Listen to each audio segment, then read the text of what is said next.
Oh no, why? Okay, hold on. Yellow, yellow, yellow, yellow. Hello, hello, hello. You redeemed ooh at the very end of the last stream?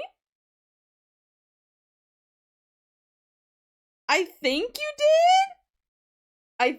I don't know. You were wondering why your points were so low. I'm pretty sure I remember it being redeemed pretty late into the last stream. Yeah, hold on. No, there's a lot of tomatoes. Yes, you did. Yes, you did. Clip creation failed. Oh, what the heck? 1 second. Hold on, let me reboot mix it up. That was weird. So, happy October. How's everyone doing? This is the one non-Halloween game I will play during Halloween, or during October. Oi! During October, because it's, you know, what we were playing beforehand. It's not really a spooky game, but it is Halloween month, so I'm wearing my Halloween costume.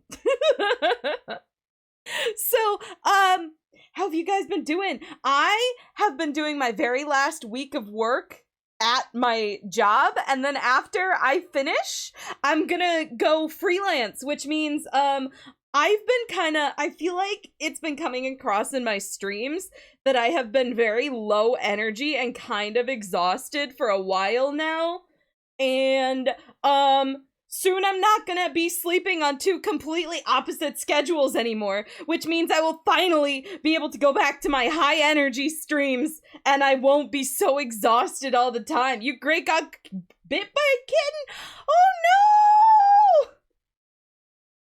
Man, sometimes kittens have like really strong bites. There was a cat in my grandparents' neighborhood, and she was like a neighbor's cat or something, but she was an outdoor cat, and she was also declawed, which, horrible idea. Especially horrible idea to declaw an outdoor cat. But yeah, so I was petting her, and she bit me. And that was the hardest I've ever been bit by a cat. Oh my god, her jaw was so strong to make up for the fact that she couldn't use her claws. It was ridiculous. People crack moment. No. That's not gonna be for a little bit. I gotta catch up on all that sleep debt. Also, it's basically a horror game. As often as you get people killed, I might get people killed a little bit. Hello! Is Willow here? I believe Willow has therapy on Thursdays. I don't know the exact time, but we're probably not gonna see Willow for at least an hour. Time to kill people. No! But yeah, so if you guys remember, because my computer has been unable to make it all the way through 3-hour streams for a while now, we are taking the streams down to like 2 hours or so, maybe 2.5 hours. So I don't know, I hope we can make it all the way through a year in EXO, but EXO years usually make out to be basically exactly 3 hours. So you're finishing 14, I think I'm starting 14. Hold on, why don't we switch to the game so we can try and get as much of this done as possible before I have to stop. Ready? 3, 2, 1. Brink. Oh, right, I forgot to tell it I forgot to tell it to pick the game up. Hold on. I was in a little bit of a rush to get started. All right. In theory, it should be picking up EXO right now. It's set to pick it up. Come on. Come on. Come on. Come on. You can do it. I believe in you. Hold on. Something's wrong here. We're gonna tell it to capture tits, and then we're gonna tell it to capture EXO.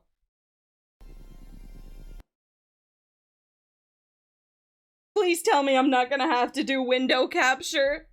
Please tell me I'm not gonna have to do window capture. Come on. Work. Yeah, there we go. Window capture has a tendency to randomly capture windows that are not the game.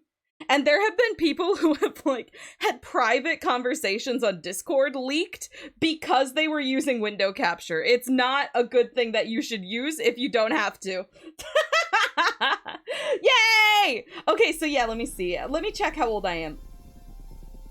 I am age 14 and we're in the quiet season. So yes, we will be getting to the...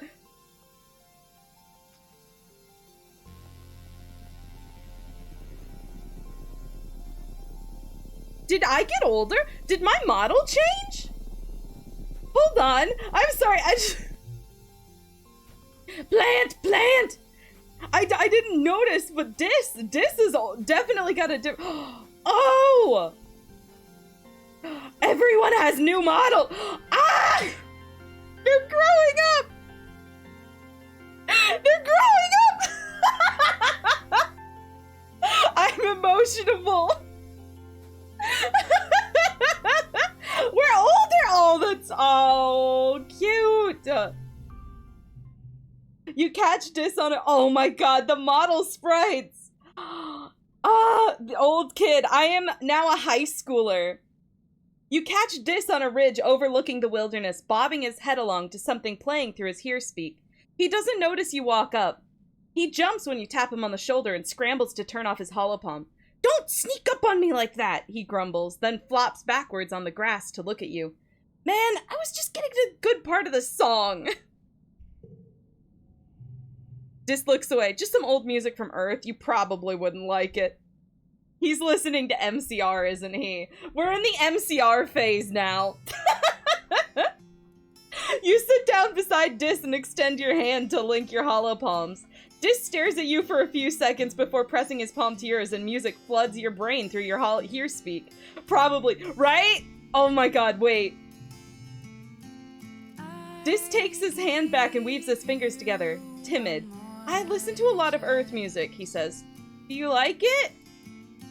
Yeah! What is he listening to? Good Charlotte, MCR? Panic at the Disco classic? Why are you ruining his music moment? Well...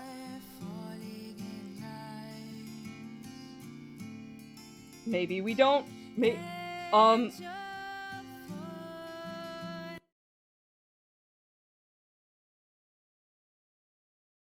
I didn't do nothing! He's listening to One Direction! Plot twist! Oh, shoot. He obviously likes Green Day. Oh, I accidentally... Oh, shoot. No! I keep going forward! But...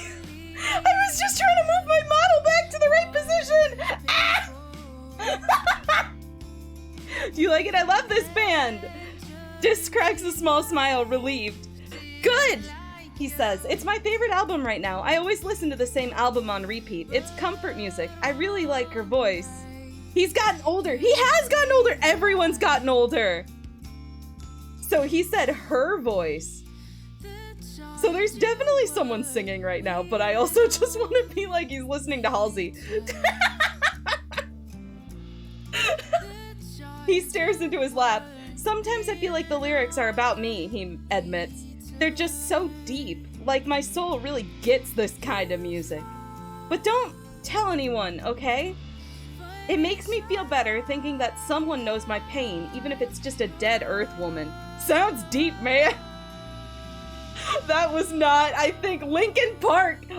I've become so numb, I can't hear you there. So much more, more aware. At work, so you're gonna be listening? Oh yeah, no worries. No worries. This is a very read-heavy game, so it's all good. You can listen. I will narrate. You lie back in the grass and listen to Dis's music for a while. Let's just spend quality time. That reminds you, you're starting up a poll. Oh no, it's gambling time. You and Dis lie in the grass and listen to music, trading different songs back and forth until dark, and the bell rings to close the gates for the night. This is a really, really gorgeous drawing. This would be a good desktop background. All the stars could be your icons. Oh, let me see. I wonder if they've, like, provided some of this art to use for desktop backgrounds. Okay, this was the only one who said anything. Wait, right? Oh my god, look at them all! Hold on. Okay, everything, I'm putting everything on hold. I need to talk to all of them. I need to see their new sprite. Oh! Do you go to engineering much? Mars asks. I tried to go talk to Tangent because she never wants to just hang out anymore. Not since she started working on that big project. Mars snaps her gum. You know about that, right? Or am I just special? I want to share gossip! I want to know what you're talking about! I found something you might like. Here, have a crystal. If I'm gonna talk to you, I might as well give you gifts. The right angle, I can see my face in it. Beautiful! Oh, let me see. Okay. Tang! Yeah, everyone is older! Oh! She's got one of those, like, ear things I've seen people wearing all the time. Is this the hear speak that they're talking about sometimes? Despite representing only 2% of an average healthy adult weight, the brain consumes, at rest, 20% of all the energy in the body, Tang says, looking down at the pressed protein bar in her hand. So many resources to maintain such a relatively small organ. It's inefficient, don't you think? If any one of us demanded such a large share of colony resources, we would be reprimanded. Her hair, yeah, I could, you know what? It does make sense. I could imagine having to deal with long hair when you're a very heavy chemistry-focused person. That, someday it's getting burned off by acid. Yeah, he's fucked. Oh no! Oh no, you're talking about the dad! Oh no. Wait, you have something. What did you like? You like medicinal roots and you like xeno egg, right? Besides, long hair is a pain to deal with. It's true, but god, do I love long hair. This is interesting. Wait. I think I've already read some of these, but yes, we're gonna gift everyone gets everything because I need to look and see what you guys look like now. See, anemone, that's my hair. I can relate. It's the, oh god. Actually, I need to get my hair cut. I'm starting to have a hard time brushing my hair. That usually happens after a while because I start getting a bunch of split ends. Which, fun fact, when I told my dad I was getting split ends, he didn't believe that they were real. He thought I was just making up a medical condition. I'm like, it's not a medical condition.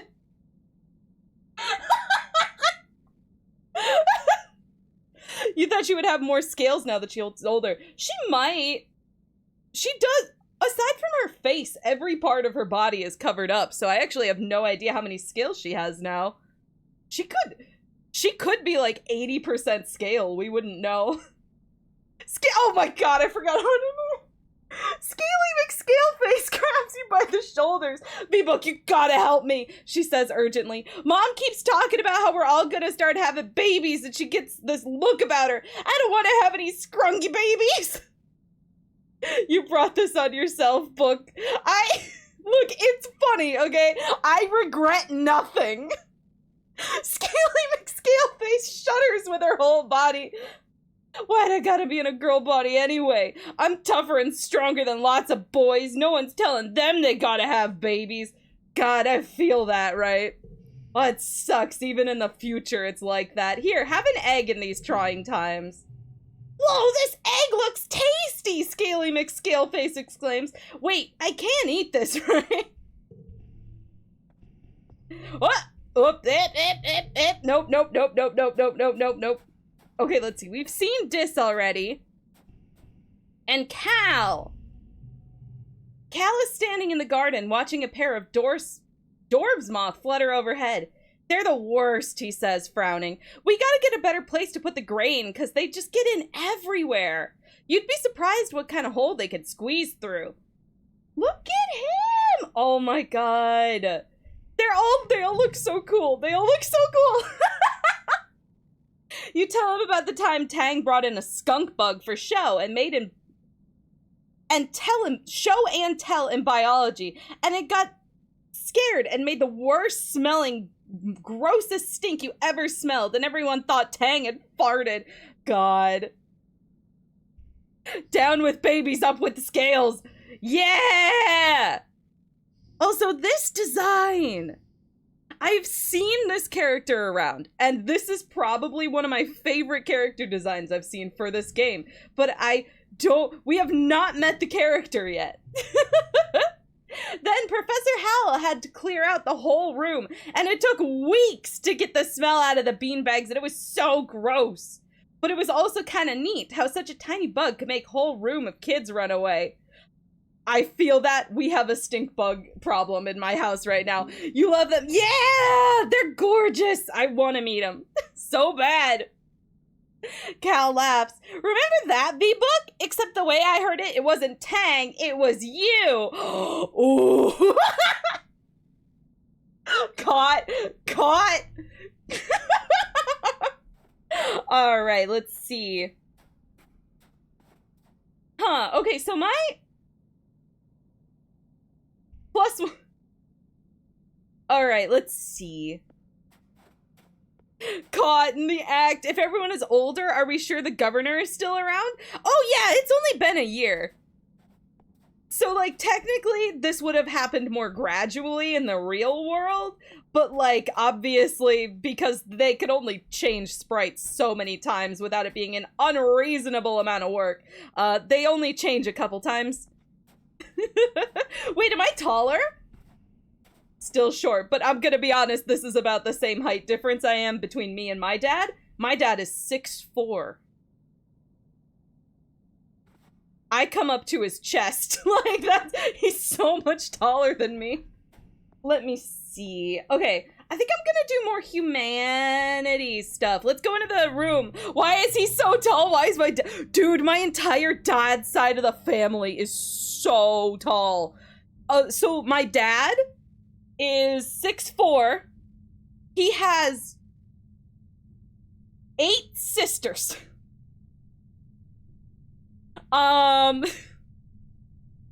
Every single one of his sisters is 5'10". The entire family is so fucking tall, and I'm 6'5". Not 6'5". I'm not 6'5". I'm not 6'5". I'm 5'5". Oh. I'm the tallest of them all, and you can't prove me wrong. Good morning, Congruence chirps. Today we are going to talk about the formation of the Vertunma group and our decision to leave Earth. It's a very exciting topic, and we think you're finally ready to hear about it. Tall book. So this is the way that I'm standing here is not an accurate representation of how tall I am. Actually, if this were a camera pointed straight out from my desk, I would be this tall. Small book. No! I'm average height for a girl.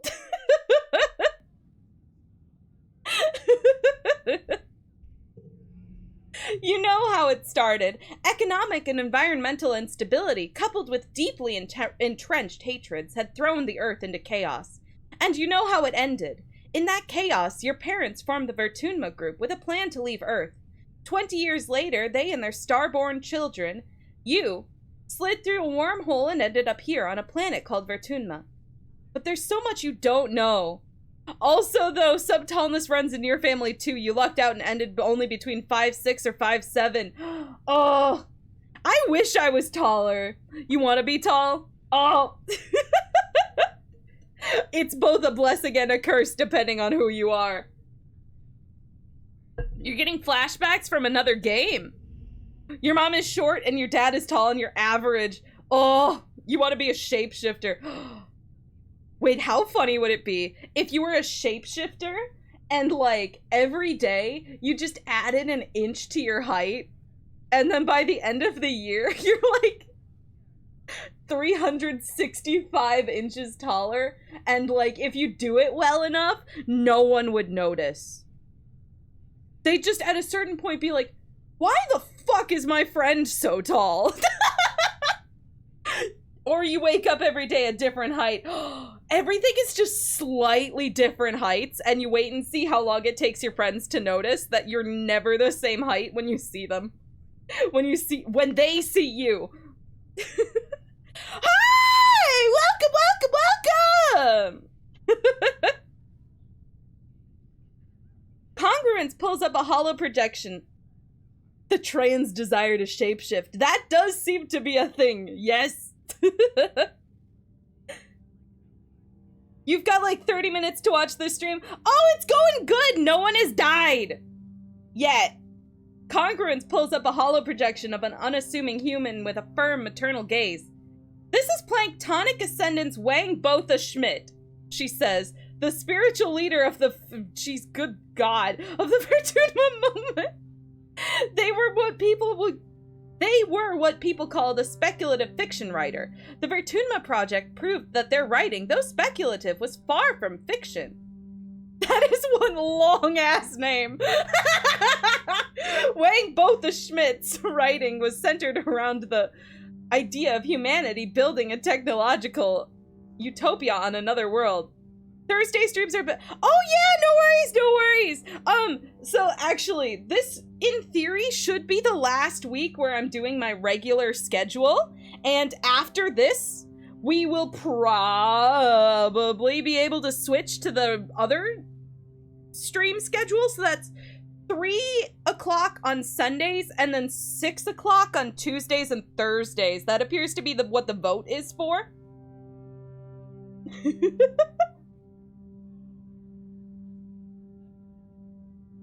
I lost my place.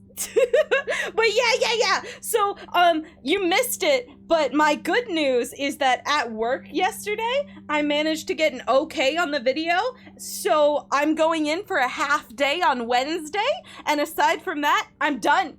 I'm a freelancer. You can't tell, but I'm fist pumping right now. I'm excited. I'm almost done. And I'm gonna be able to not be exhausted when I live stream anymore. Don't worry, you can tell. Thank you. I wish I had a hand tracking for the... I will sometimes do stuff with my hands when I stream, and you guys can't tell because I don't have hand tracking. I wish I did. Centered around the idea of humanity building a technological utopia on another world. Translated to 100 language, this was a compelling idea to the people at the time, so fans started connecting in Vert space. Far from just a book club, these people bonded over mutual aid amid the increasing unrest in their own countries. They were committed to Wang Botha Schmidt's idea of the future, where everyone is treated equally without prejudice. But they realized it couldn't be done online, Congruence tells you. Though committed to social justice, the group saw the impossibility of forming a truly egalitarian society, while also reckoning with their own implicit biases and the diverse contexts of their real lives. This reads like a YouTube video essay that I would watch in my free time.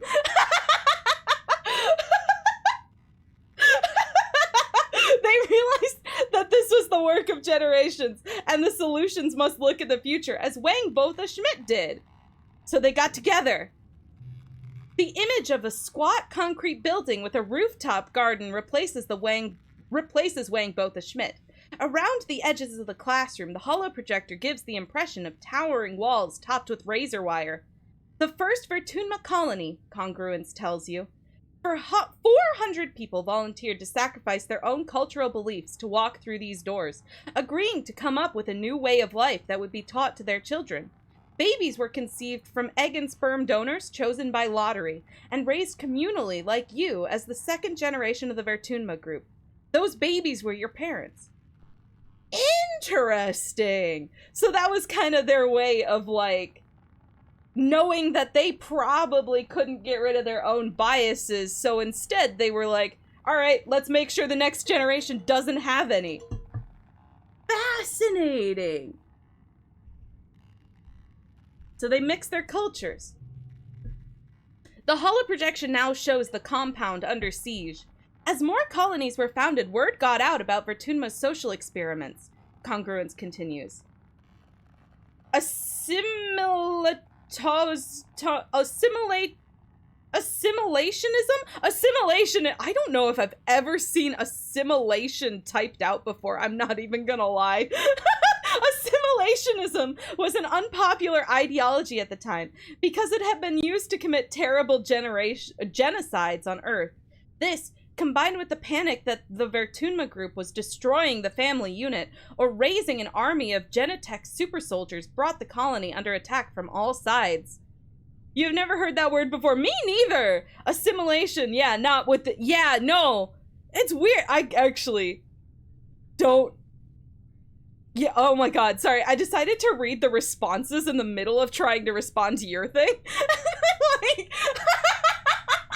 It totally threw me off. Everyone fears what they don't understand. The image of a burning compound is replaced with a stratospheric on a launch pad. Luckily, the next phase of the Vertunma project was ready to launch. 100 colonists were selected to leave the Earth on a colony ship to seed a far-flung corner of the universe with new human culture. Your parents' generation is the one who was made, so Governor Uticott is a... Oh! You're right! I just assumed that everyone from the first generation was dead, but Uticott is way older than everyone else. Oh shit!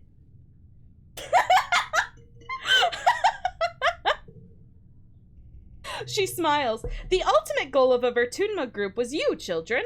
A generation raised completely unburdened by the troubles that plagued Earth. We are burdened by very different problems right now. Isn't that lovely?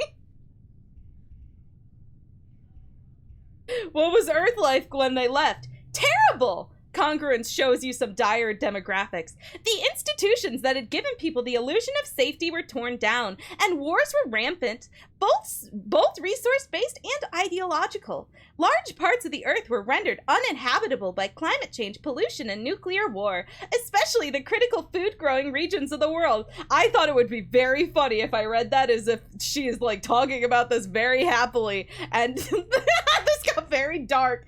Let's try not to fuck up our kids in the same way we got fucked up. Fucks up the kids in new and exciting ways. Exactly! The Vertunma group weren't the only ones trying to escape Earth, but as far as we know, we are the only success. So nobody on Earth was like us? The Vertunma group members have a unique culture, Congruence replies, but it's formed from a combination of many heritages on Earth. Even the language you speak, Esperanto, was invented to bring people together. It's a new language! Ooh. I don't know what to do with this information. Like, logically, it makes sense that that's probably not... They're not speaking English, but at the same time...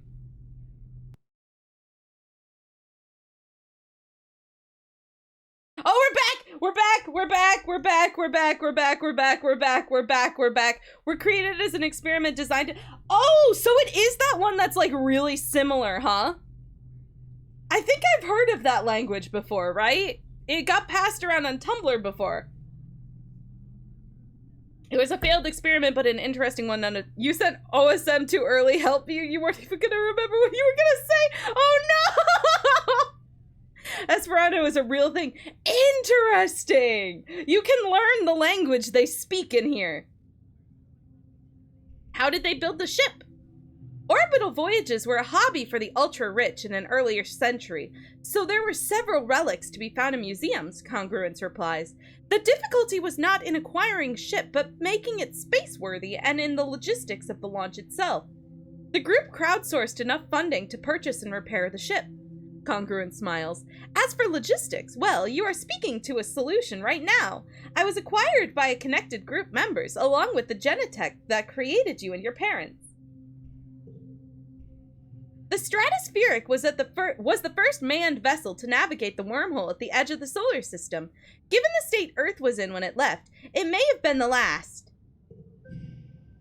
Your head's so stuffed with ideas it might burst.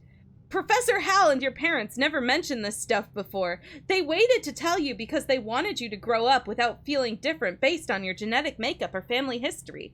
GoFundMe for sending me and the kids. GoFundMe for get me the fuck off this planet. It's hard to imagine having a different culture than your neighbors. You wonder what it's like, everyone celebrating different holidays, eating different foods, speaking different languages. Are you missing out, or are you better without it, like the original colonists believed? It's hard to say, as the decision was made for you long before you were born. All you could do is be the best vBook you could be. That's a life lesson we could all learn, right? I did the like, we can do it pose with the muscle thing just then. 5, 4, 5, 4, 3. Oh shit. 5, 4. Oh no. Wait, 4, 4, 4, 4, 4. Oh.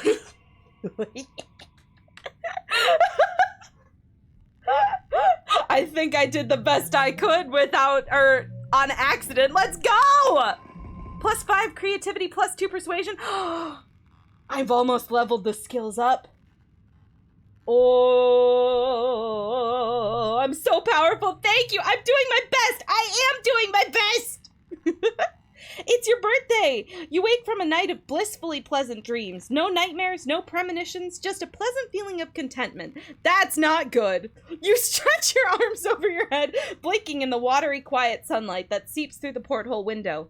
Things are always changing on Vertunma, but you can't help but feel like things are changing in yourself, too. Not just your body, but your mind, your emotions, your future. 14 is gonna be your year. No, it's not! I can spot negative foreshadowing when I read it. Your parents have been working around the clock since the last attack, trying to get the fields right again in time for this year's planting. Spark snow has already started falling, and every day they come home complaining about having to clear it. That's what all 14-year-olds say, literally, and then they start high school.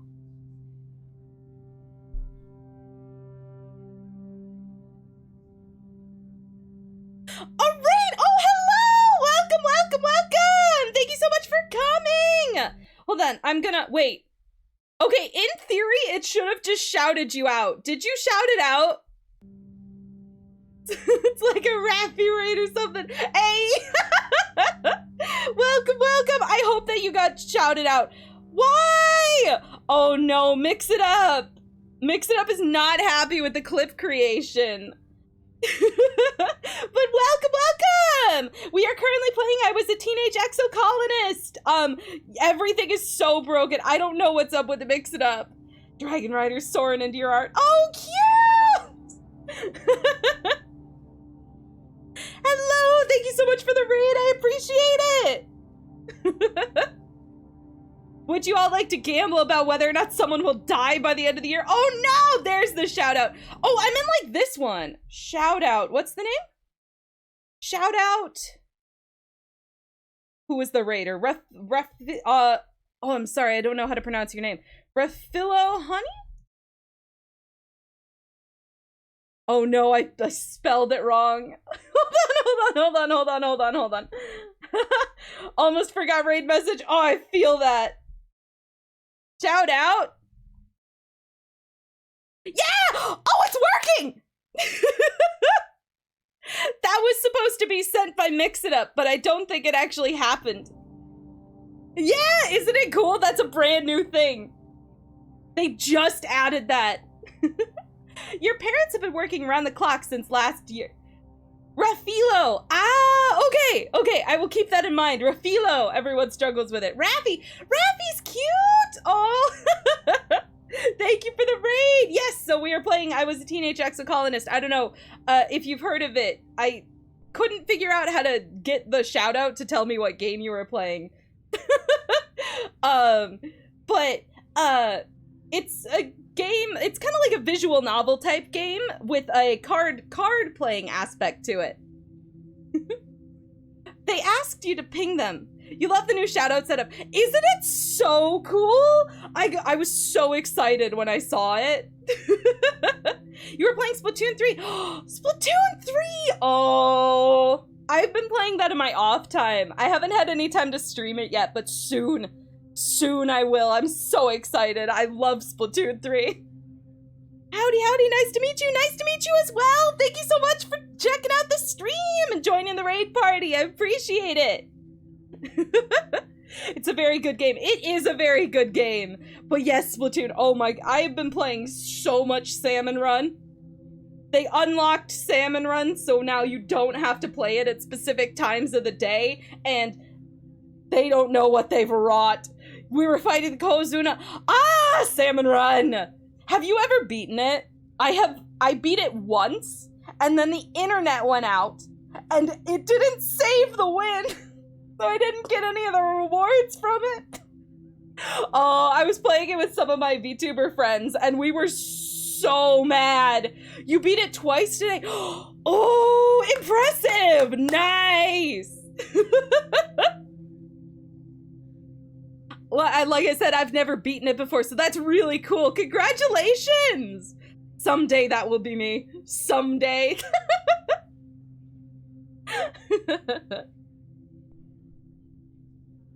But, yes. So, one day you've got this. Thank you! One day, someday I'll actually stream the game. I bet we'll be able to beat it when I stream it, and we can have a little bit more communication.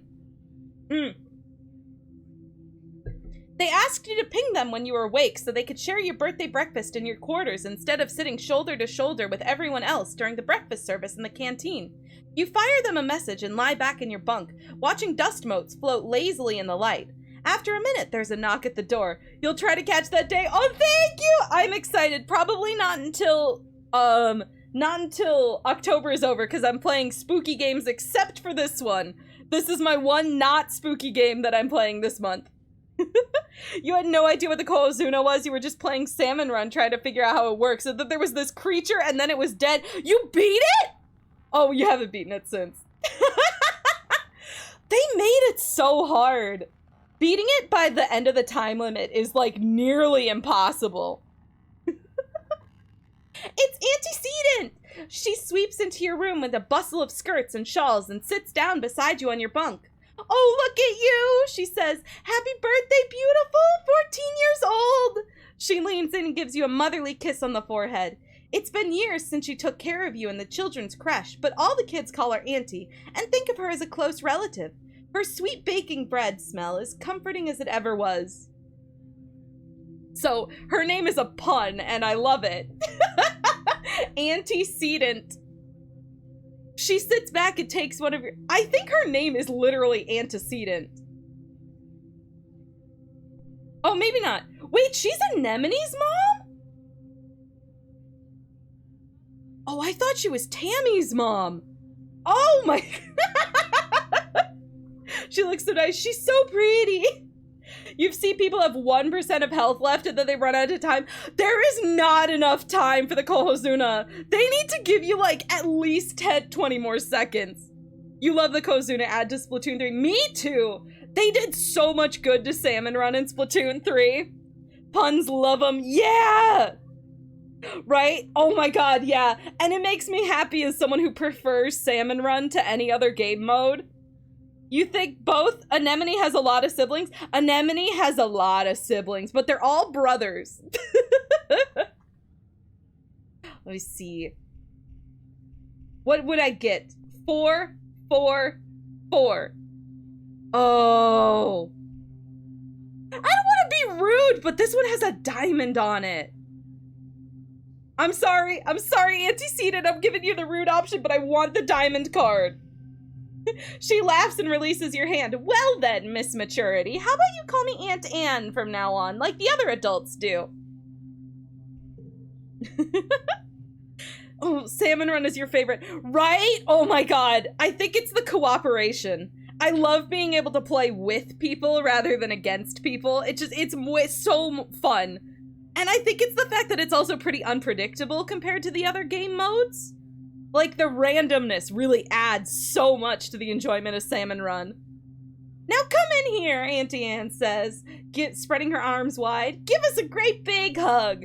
You hug her, enveloping yourself in the warmth and familiar softness of her.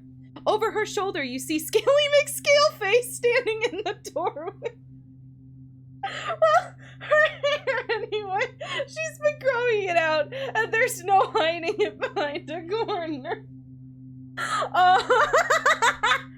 So this game let you put in your own name for Anemone, her daughter. So Salmon Rod doesn't make you want to rip out your hair and strangle your own teammates. Oh my god, yeah. I've had such a bad run of luck. I'll get up to professional, and then I'll get put with some of the worst players I've ever been put with, and I'll get sent all the way back down to overachiever again. Doc! Hey! Welcome! Thank you for the raid! Thank you! Yeah, see? See, that's how it was supposed to work. Doc! You hate to raid and run. Oh yeah, no worries, no worries. I pretty much always raid and run, so I understand. Welcome, welcome. Hey, Pulse, how's it going? Welcome to the stream. We're playing, oh my god. Al Drive, cute. You think you were in your chat talking about this game a bit ago. Ah! She skips to into your quarters. Happy birthday, bud! She says, bouncing on your bunk. Way to get older! Enjoy being 2 years older than me for a few months. Oh god.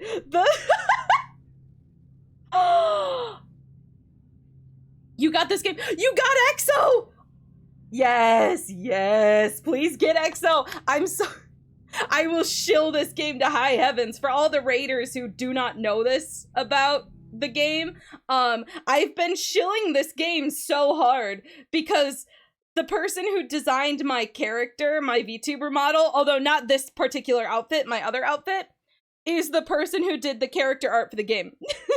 For those of you who don't know, this is why I've been shilling this game so hard. I want to see it do well. I really want to see it do well. Is this their new character art now that they're older? Yeah! Everyone has new character art. Wait, did you miss the new character art? You got it because of you? Yay! That's 3 people I have gotten to buy the game.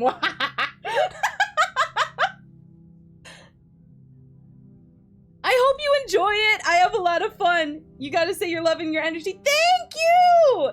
It's been a while since I've been able to be high energy in my streams, but I finally am finished with my day job, and now I'm going freelance, which means I can be high energy again. I'm so happy.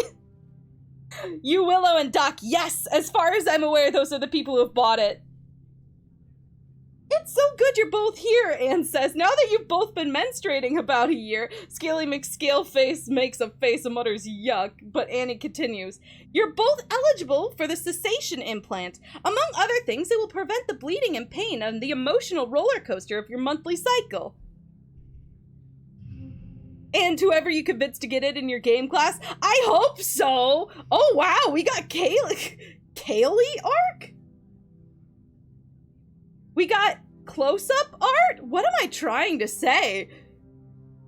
You're missing so much about this game all the time because you can barely get to these streams. That's fair! Oh no, it just happened. Mom! Scaly McScaleface hollers. Gross! Do you have to tell everybody about my cycle? I just don't want to get pregnant, okay? Oh god, I feel that. The embarrassing mom. Anne laughs. Well, yes, that is the among other things part, but I don't expect you two to be meeting. You know what? Now that I know that her mom is antecedent, it makes 100% sense that her mom is kind of pushing Anemone to have kids. How many siblings does Anemone have? A lot, right? Among Us. Yeah, right? It makes sense knowing who her mom is. I want to play Among Us. Hololive did an Among Us collab, and I need to play Among Us so that I can, like, unlock all of the different outfits. I'm excited, but I don't want to play with randos, so, like, what am I supposed to do? Not again! Not again. I gotta keep talking. Because sometimes the lag comes through on the VOD. Talk. Hi! I'm back! Anne laughs. Scaly McScaleface looks disgusted by the prospect. Or maybe just her mom by talking about it. Oh god, I could flirt. Oh, do I have anyone I want to romance in this game? I don't know. I guess I didn't really think about the fact that visual novels usually have a romanceable aspect to it, doesn't it? I don't know. Maybe I'll do one where I don't romance anyone, and then when we go back, we can romance people? Eat gross-a-roni! Incredibly on brand of you. I'm so excited for when I Just Want to Be Single comes out. It's literally a game made for me. And you can romance people later. Yeah, you can always go back, right? Right? Scaly McScaleface agrees. She's always like this. You think this is bad? When I get on my period, she made me a cake with a red gooey center that said, "Welcome to womanhood."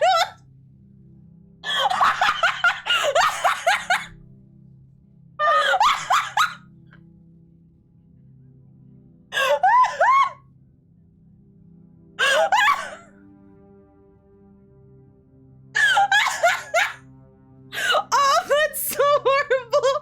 No!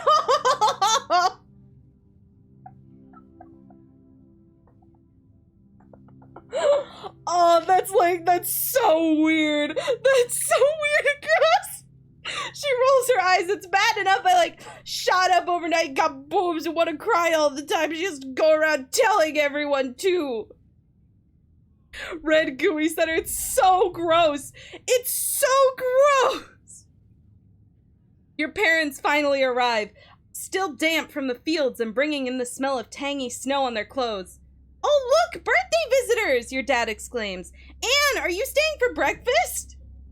You're sorry, Neb. God, I could... Boof.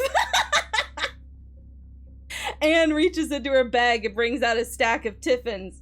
No, thank you, but I brought your order with me from the kitchen, seeing as I was stopping by. She pats your head one more time. Happy birthday again, vBook. You'll always be my baby, even when you're all grown up. Your mom shakes her head as Anne and Scaly McScaleface leave. Oh, Anne, she laughs, sentimental to the core. She starts laying out the cutlery for breakfast. But I don't know how the colony would manage without her in the children's creche, she says, and points a fork at you. Family is more than the people that birthed you, vBook, and don't you forget it. You have the opposite problems of Anemone. Your mom will speak in code about your period, and you will say incredibly casually, yeah, I'm on my period and need pads, by the way. She will be horrified. Oh. No, I'm more of the secretive type, I think, when it comes to that sort of stuff. But, like, I try and keep it as thinly veiled as possible so people will, like, know why the fuck I'm acting weird or whatever. Like, yeah, I just don't want to say it out loud, but nope. I'm emotional because I'm on my period, man. You should have known better, Tangent, you hear as you walk past the laboratory. Yeah, that's fair. You can understand being secretive because it's gross, but simply don't care. Yeah! Man, it's a lot of... Oh, yeah! Tangent got her hair cut. I'm willing to bet it's probably because it was getting in the way.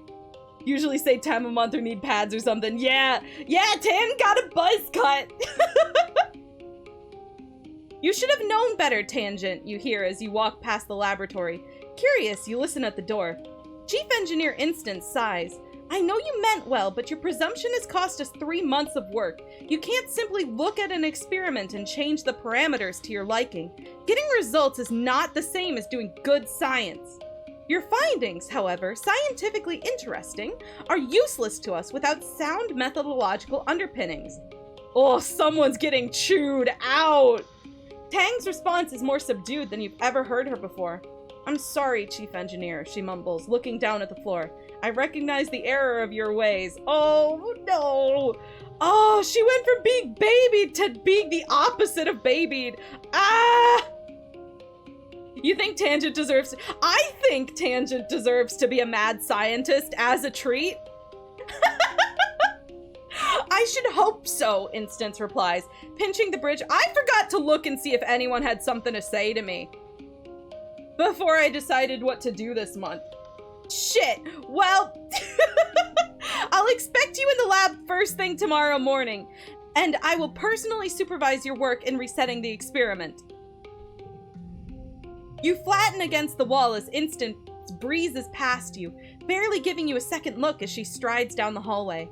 You poke your head inside the laboratory where Tang scowls and wipes her eyes. What do you want? Do you want to... What were you... Ooh! What would be a good response? I don't know. What were you working on? We can hang out later. As a treat. In this case, it's good science in terms of having good methods and stuff. Sound science, not morally correct science. Aha! Tang sighs and rubs her eyes harder. Something I've been working on for Chief Engineer Instance, she replies. I'm not supposed to talk about it, and I don't want to talk about it. Ah, shit. I had a feeling that would be the wrong thing to say. Hey, okay, wait. I just noticed that Tang's got a gap in her eyebrow. It doesn't look like a scar, but my immediate thought was that she got scarred. But some people do cut, like, things like that into their eyebrows for fashion, right? Me fucking up an experiment that explodes the lab. Aw, whoopsie, that's evil science!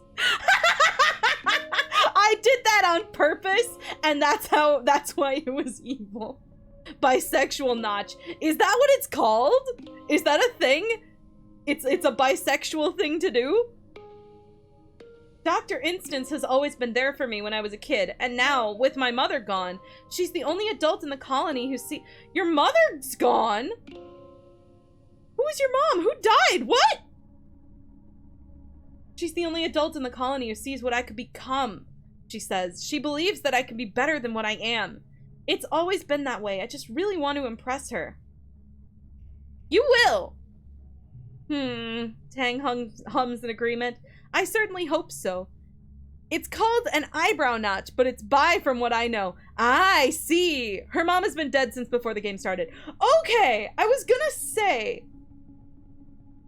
We've had a couple deaths in this game, but aside from Tammy, I didn't think any of them were women. So that does track. All right, studying humanities. Okay. Wow, I've got a lot of 2s.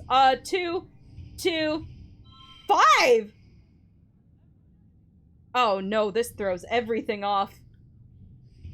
2, 5, 4. Weak win. Okay, hold on.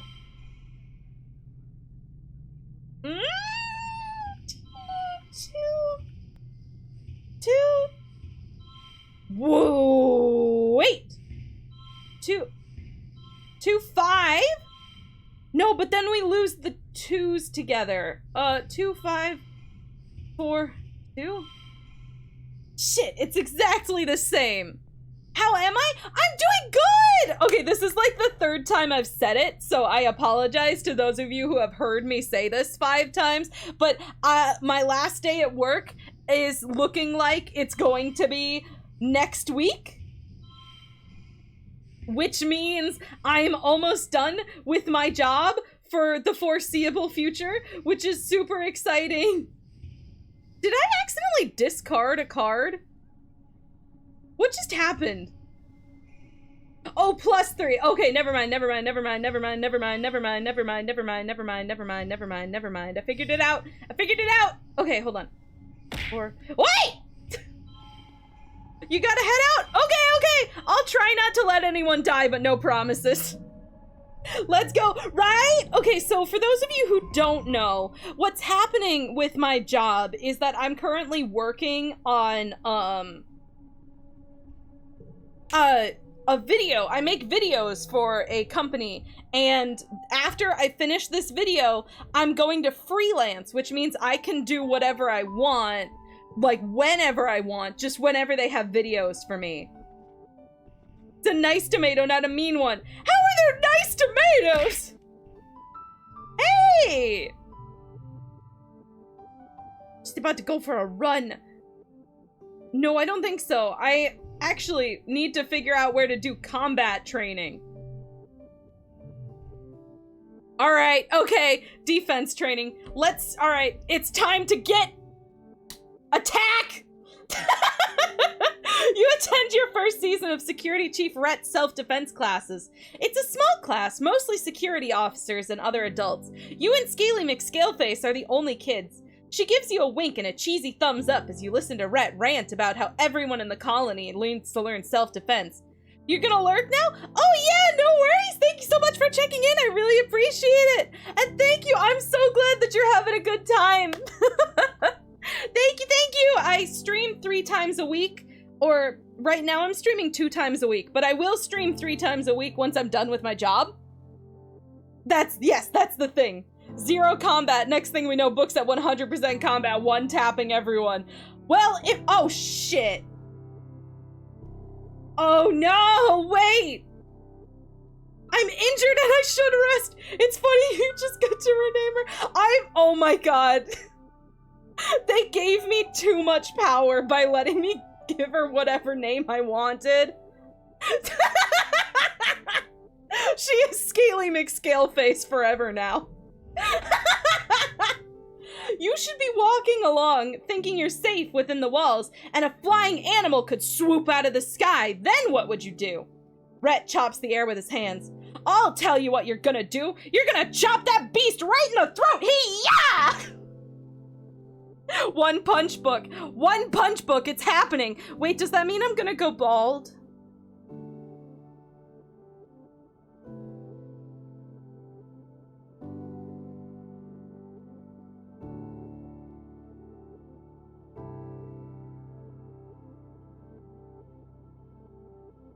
Oh, that switches my eyes. What's the hat off button? Man. Look, I gotta be bald. This is as bald as I can get. I'm already bald. It's true, this is a wig.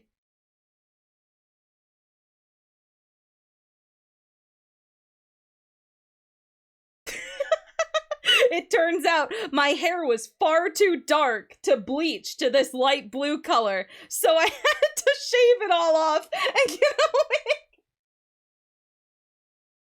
It's true, though. I probably wouldn't be able to dye my hair any light colors. 2-punch book, like One Punch Man, but she stopped training right before she went bald. That's the way to do it!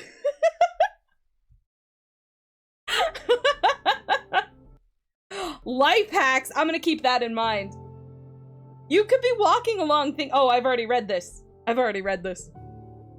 He points at the assembled class, but only if you learn what I'm about to teach you, and the only way to learn is by doing.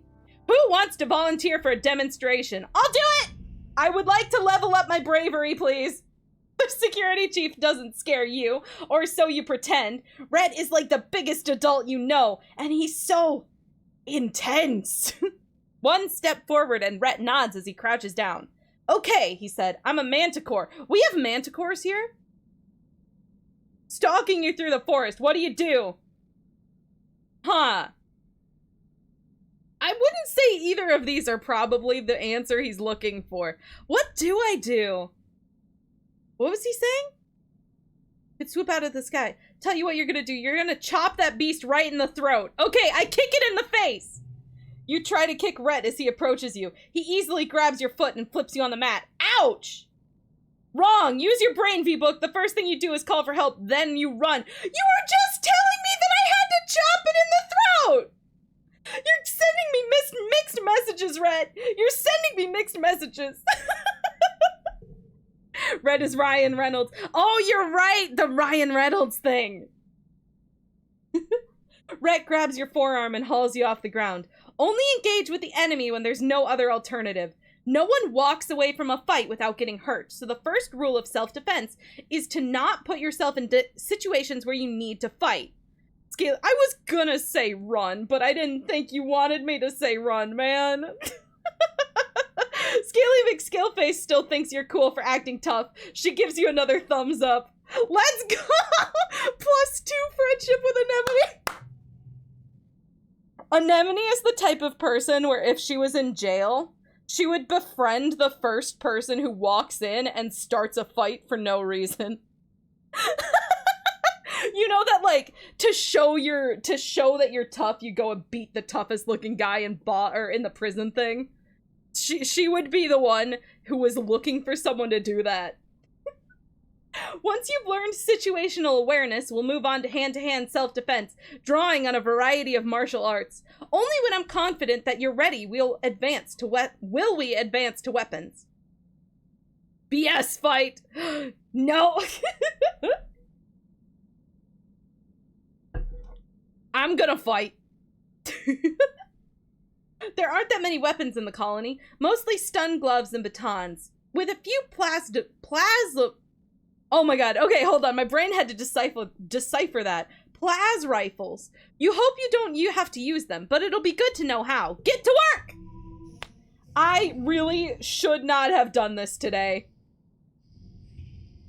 Card gets +2. Okay, +2. 8, 3, 3. Oh, huh. 8, 3, 3, 1, 2? Wait, +1 for each unplayed card, +1 for each unplayed card. How? Are they different base? Oh, they are different base amounts. Okay. So this is gonna be 2, 4. Oh, hold on. 2, 3, 4. Yay. Rifles, let's go. Well, we don't have our hands on anything like that right now. Oh, shoot. Hold on. Okay. 2, 3. No! Oh, no, wait.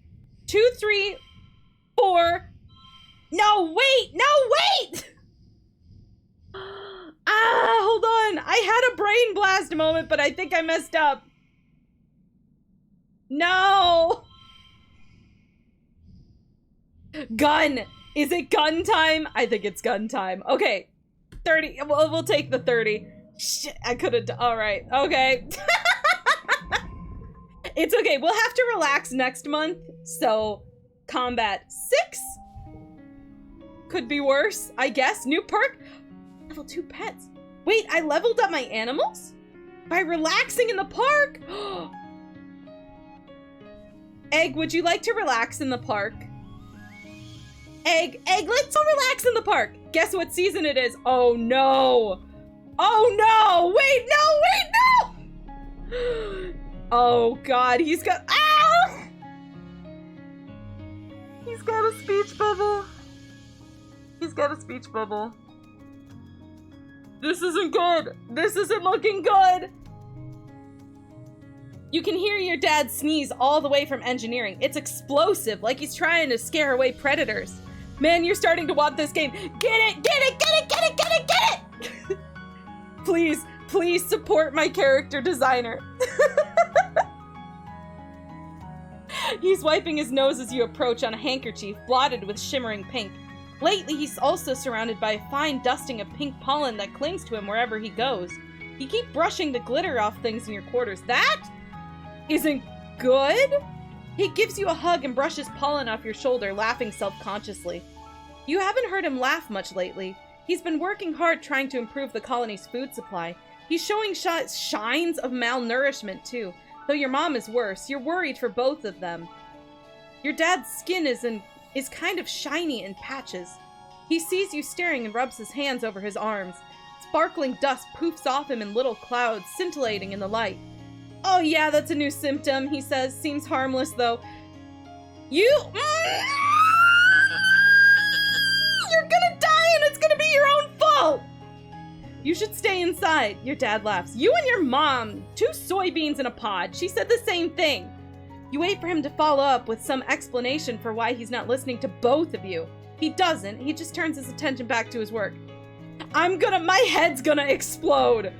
Ah, gosh, I feel like somebody stuffed a whole potato pot up my nose, he says. Like I could just poke a stick up there and pop fresh potato juice. Oh, Dad, gross. He grins. What? It's true! You follow his gaze out to the field and to the lands outside the gate. I wonder if the foragers could use an extra hand, he muses to himself. Yeah, maybe I'll join them out there tomorrow.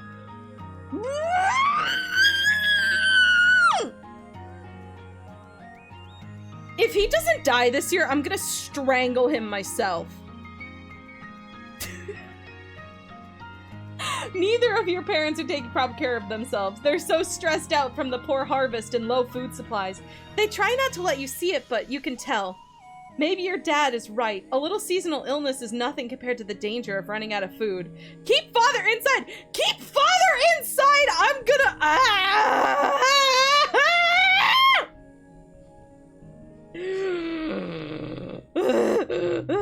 I don't think anyone has anything to say to me, right?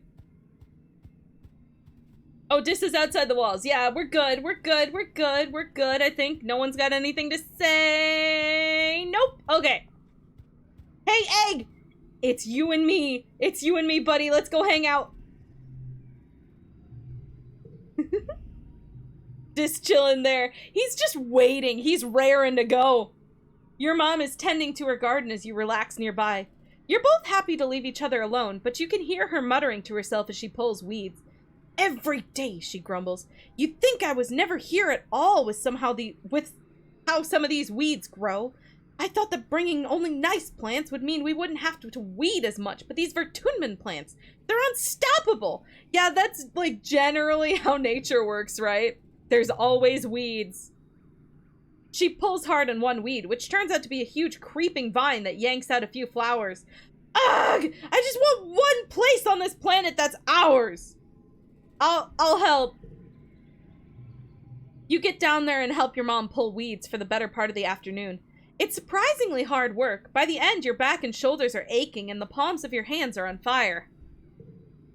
Your mom dumps a huge armful of weeds into a wheelbarrow. These go all the way to the edge of the colony, she says wearily. Whatever plant these roots belong to, they're invading my garden. She turns toward the walls and yells, You stupid big bastard! Stay out where you belong! Hey now. Oh, no, these are good. Okay, I'm keeping those. Uh-oh. Uh-oh. Uh-oh. Uh-oh. Uh-oh. Uh-oh. You're at lunch with your parents. Sliced soy cakes and watery broth again. Great. When they put down their cutlery and look at each other, then you... vBook, your mom says, there's something we should tell you. We've tried to shelter you from some things, but we think you should know why we've been working so hard in geoponics. There's a meeting after lunch. I want you to come with us. Okay. Father only has a month to live. I would not be surprised if he's dead this year, especially the way that they were like, year 14 is gonna be my year. There's no way year 14 is gonna be your year, buddy, because you said that, you jinxed it! You follow your parents to the council room. Mars has also tagged along, and you take a seat near them as your mom and Auntie Anne stare. I keep saying Auntie Anne like the pretzel. Aunt Anne stand to address the council. After Uticott officially calls the meeting, she gestures to your mom. I'm not gonna mince words, your mom says firmly. All of our efforts to increase food production in geoponics have failed, especially given the failure of the pixie beans. The destruction of the fields during the last attack put the nail in the coffin. By the end of the year, the colony will run out of food. Oh. The rest of the council murmurs in concern. You and Mars exchange horrified looks. Mars is here? You've been doomsaying about our food supply for 2 years, Flulu, Rhett questions. You mean to say we're past the point of no return? Your mother nods grimly. I'm afraid so. Even with rationing, without securing a Vertunman food source, our supplies will run out by wet season. Cannibalism time! No! She gestures to Anne, whose face is grave. Anne and I have gone over the supplies and come up with food plans. We've crunched the numbers. Your mom sighs and spreads her hands. I'm sorry, geoponics should have been producing better by now. We should have been able to wean ourselves off of soy rations. During the wormhole transit, when we lost geoponics in the hull breach. She sighs again. No cannibalism, this is a vegan commune. Is it? Actually. Yeah, it is, isn't it? Or is it? No, Anemone wanted to eat an egg. I'm trying to think back to all the different foods that we've eaten. Soylent Green. No! Not Soylent Green! No, you're gonna have to eat egg. Not egg! No! Should have kept the corpses around. Oh no, they would have been so rotted by now, and that's the only reason why we shouldn't have kept the corpses around. During wormhole transit, when we lost geoponics in the hull breach, she sighs again. I know I've said it so many times, but our crops just don't grow here. We needed those algae tanks. We needed the microbial soil from Earth. It's not Mom's fault. It's not Mom's fault. It's not. The survival of the colony shouldn't rest on one person's shoulders. It's not fair. She's been working harder than anyone. She did everything she could. Yeah, you tell him. What's my character's name is vBook, right? We named her. Who was the other kid who liked eggs? Cal, but I don't think Cal would eat an egg if you tried to force him at gunpoint. Cal is very much an animal lover. I think he actually wanted to raise the egg. The council mumbles in agreement. You decide they probably never really blamed you or or your dad. The only holdout is Mars, who crosses her arms and grumbles that it's clearly a problem with leadership. Why do I have a feeling someone is going to be sacrificed? I don't know! This seems like it's not going to go well! So what do we do now? Instance asks. Starving to death isn't an option. No, it isn't, your mom replies. We need to secure a food source this year before our rations run out. We're working double shifts in geoponics, but it's not enough. We need more people planting, tending, turning the soil. We need more hands. I can pull back the surveyors and focus on foraging native plants, Utopia offers. Even the young folks... Oh, right! I'm sorry, she's got a Western accent. I can pull back the surveyors and focus on foraging native plants, Utopia offers. Even the young folks can help, if they've proven themselves around the survey equipment. I'll send out a holo message later. Put an egg on the table between Cal and Anemone. I'll let them fight for it. Yeah, he said if it wasn't fertile, he was gonna give it to Nem. Yeah! Oh, right! You're right. This has been the burden of geoponics for too long, Uticott says. It's time we all step up. This is our future. The council nods in agreement. Your stomach rumbles ominously. Even other planets can't escape Texas. Literally, there is absolutely no reason why Utopia should have an accent, because no one else has any sort of accent. But she does! And you know what? We love her for it. It's mostly the character design. I love her character design. I barely know anything about her as a person, but God, do I love long braids. All right. Mid-pollen, we did just rest. Should we maybe help forage for food? Maybe? Yeah, no one's got anything to say. I'm gonna go foraging, maybe. I will help. Forage in the valley, let's go! Also, new location? Oh, it is a new location. Oh, look at how pretty! All right, what's up? Utopia greets you warmly as you muster your first expedition with the foraging team. Do your part! I'm doing my part! Also, I like how much I can level up my skills by exploring. vBook, I'm glad you can make it. We need everyone we can get out here right now, boosting our food supplies. I'm ready to sniff out those tastes. Good luck hunting out there, she says, handing you an oversized backpack, more like a basket than a pack. Use your holopalm to identify edible and medicinal plants, and just throw them in here. I'll sort them back at the base camp. Oh, and keep on the lookout for creatures. It's pretty peaceful out there in the valley, but even a little bug will get you if you're not careful. Go slow, pay attention to your surroundings, and if you're unsure about something, don't approach it. Stay on the path and don't get lost. We don't call it Valley of Vertigo for nothing. Any questions? I can romance her. How old is she? She's 27.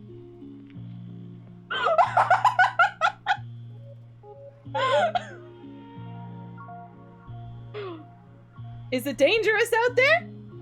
Sure, sweets. You can try. I can try. There's no way she's not gonna shoot me down immediately, right? Sure, sweets, Utopia laughs. As dangerous, she will shut you the hell down. Yeah, exactly. As dangerous as any other place on this planet. But you wouldn't be out here if you were scared of a little danger now, would you? Just use your common sense and don't get over your head. And don't go sticking nothing in your mouth and what you didn't bring with you, just in case. Do your part. Romance Unicott! Romance Unicott! She's only got a few more years to live. She deserves it.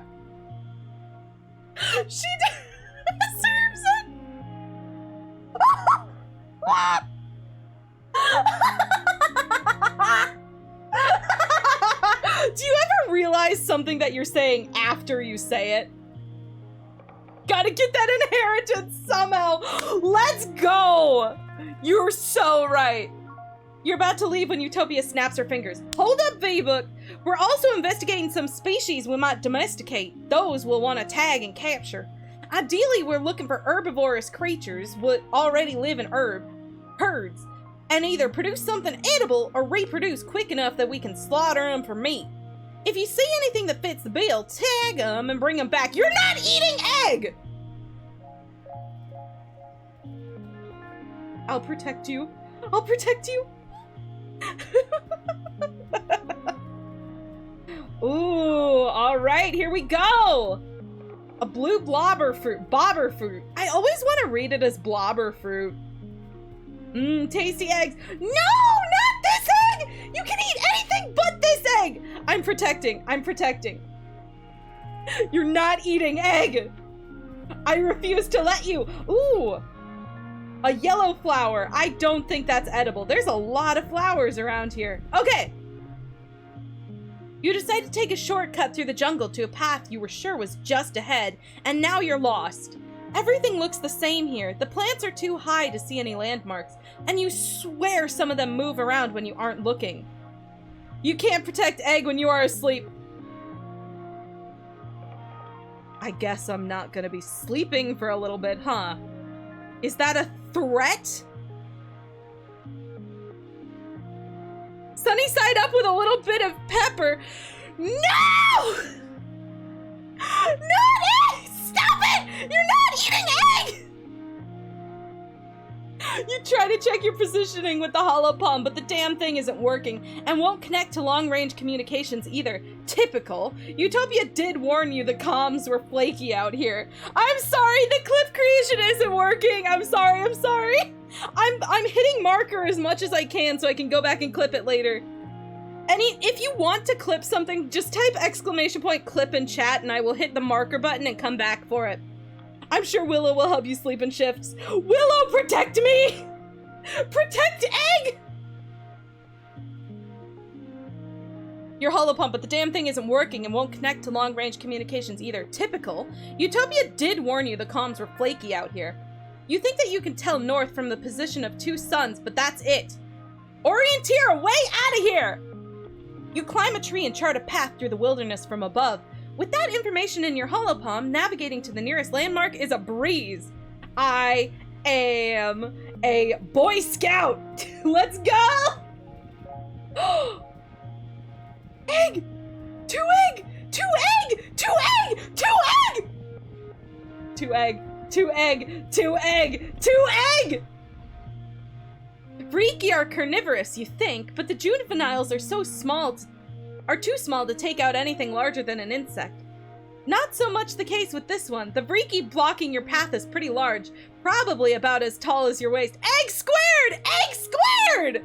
Book! Hi, that's me, I'm Book! Speaking of not working, oh, the clip! Oh, you want to see something cool? Sure, what is the cool thing? The Freaky will eat you. No! No! The Freaky will not eat me! Everyone, there's a lot of us, and what a book we can win this. No! Oh, you said all right. It's pretty large, probably about as tall as your waist, and it's growling at you over the carcass of something even bigger, which seems to be missing its head. Yuck. How has Egg been eating this whole time? Eat Egg while Book is distracted. No!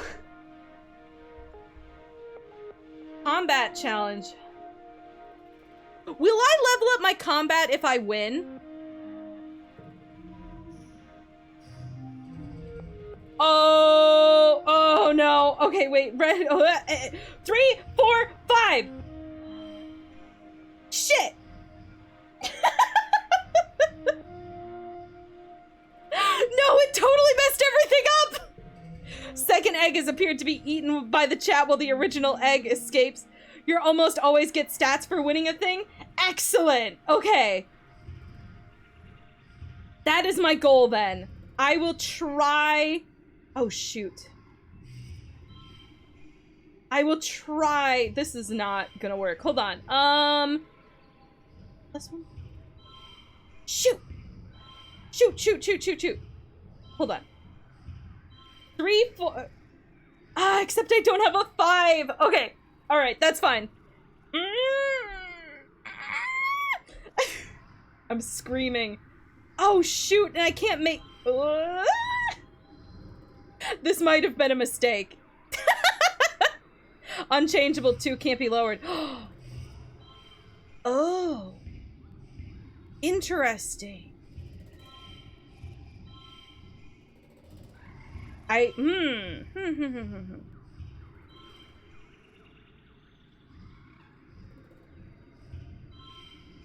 The straight only works in the direction that this is gonna screw it all up. Hold on. Hold on, hold on, hold on. 2, 2, 4, 2, 3, 4.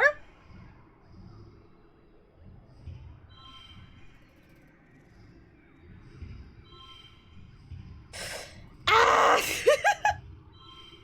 4, 5, 6, 2. 4, 5, 6, 2. I will. Okay, hold on. 4, is this one the 5? 4, 5, 6, 2. Oh! Which one is the 5? This one?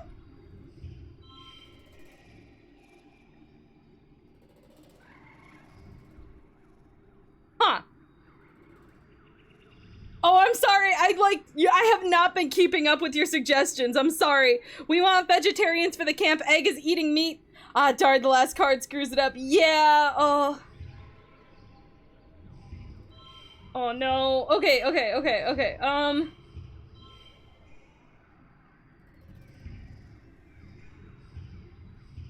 I wish you could go this way. I wish you could go this way. Ah! Okay. It's fine. 2, 3, 4. 2, 3, 4. 6. Oh!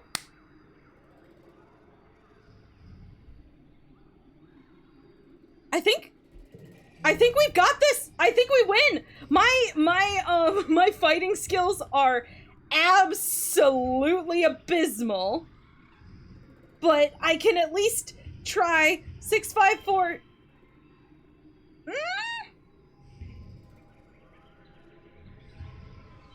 6, 5, 4, 3? 3, 4, 5, 6? Okay, it's it's a little rough, but I did the best I could. Let's go. And I leveled up my combat too. It was worth it. You chased the freaky off. I know that you can use items, but there's like a part of my brain that's like, items are a limited resource and you need to save it for when you really need it. You know how that is. You chase the freaky off and claim ownership of the dead animal. It's no prize, it's completely rotten. It's not even worth calling in a retrieval team. What a waste. Same. Yeah, right? It's anything that's like limited. It's like, I don't. Another one! Egg, we have found your people! Sorry, I mean you're freaky. You come across not just one Vreeky, but a whole swarm of them, mostly just baby ones about the size of your head. They're all amassed around a massive tree. This place is littered with Vreeky. Ah! I can't handle how cute. They're all amassed around a massive tree, scurrying up and down the trunk. When you can see the tree itself under the swarm, you notice that it's the same pale pink of the baby Vreeky. Its tentacle-like roots meander in a fairly large distance before plunging into the ground. When the Vreeky see you approach, they get agitated, and they look hungry. Definitely hungry. Like dozens of hungry grapefruit pink spiders, the stuff of nightmares. Your pet egg doesn't seem scared at all.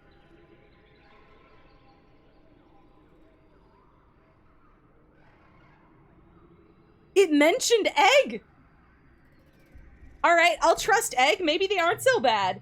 You walk up to the tree and put your hand on it. The baby Vreeky swarm around the tree trunk, very upset with you, but they calm down when they see you aren't doing anything. There's an unmistakable thrum of life under your hand, not just from the proximity of the baby Vreeky, but from the tree itself. It's warm and leathery, and you can feel something like a pulse. It's alive? It's their mom! It seems the tree itself is a Vreeky, just in a different phase of its life cycle. Does that mean the little clusters of fruit in its branches are Vreeky eggs, or maybe cocoons? There's so much you don't know, but you do know that a nursery tree is a special place. BRB, hope nothing interesting happens while you're gone. Oh, it's okay. I will be here with the Vreeky. Why do I know what they feel like? Why the fuck do they know what I feel like? The game is speaking to you.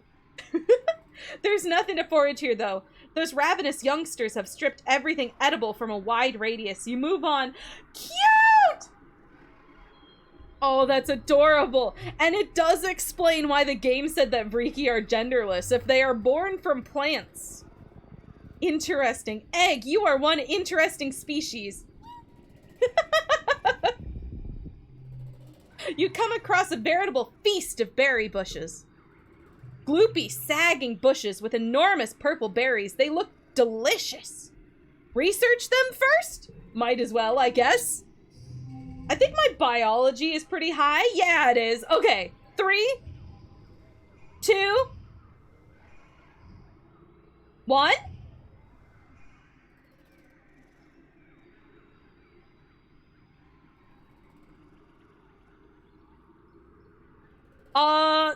Nope. That's a pitiful first round. But, I kind of want to use these. Alright, that's fine. We'll just get him out of the way. We have a whole bunch of 5s. 5, 5, 5. 4? What's this one? 3. 5, 5, 4, 3. Is that higher? What was that? 24 versus 23. This is higher. Okay. We'll take this one, unless 5, 4, 2, 3. 22. Okay, it's not higher. All right. We'll do, I think the order of the 5. Oh, this one. Okay, cool. All right. Final round. Here we go. 5, 5, 4.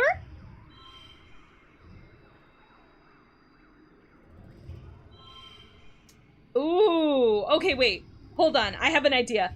So if we do 5 here, and then, whoops, we make this card blue, we can have 3 5s in a row. 4.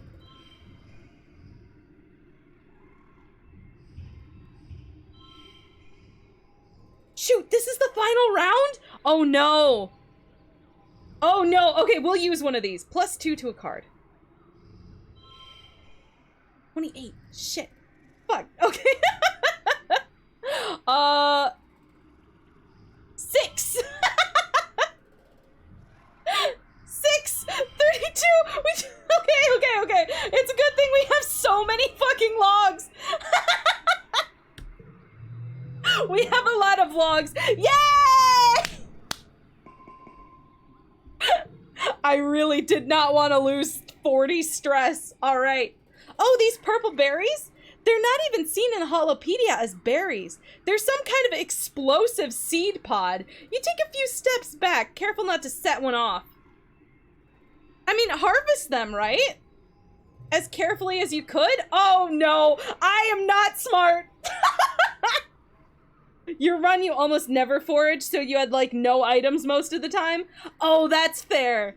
I do like going out in the wood or in the wilderness because you can do a lot of stuff. I feel like you can level up a lot of your stuff. Hi, Crow, how's it going? I did research. I learned that these were exploding seed pods. I opted to harvest them anyway, and they exploded on me.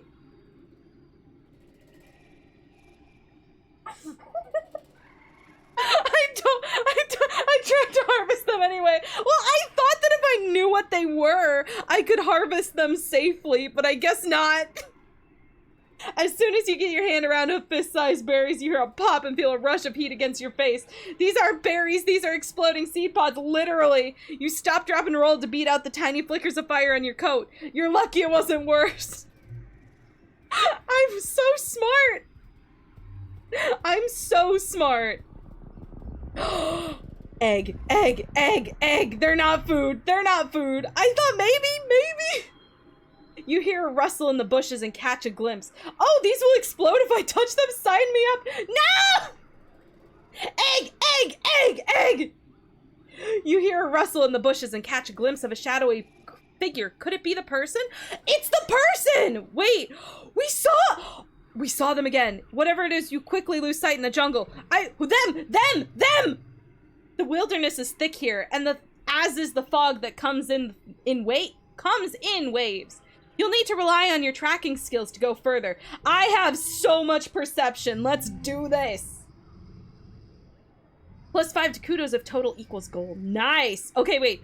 Mysterious Stranger 1. Here we go. Let's bring it full circle. Oh. I want to use this one, actually. 3.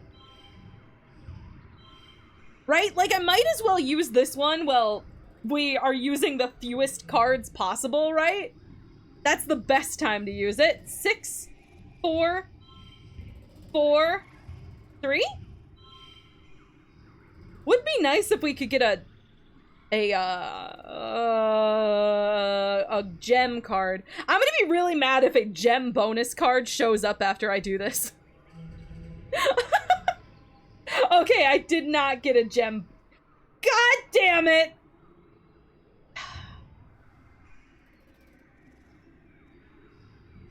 Of course. 4, 4. 3, 3. Wait, 4, 4, 3, 3, 4? 26? No! Okay. Ooh, wait, I have an idea.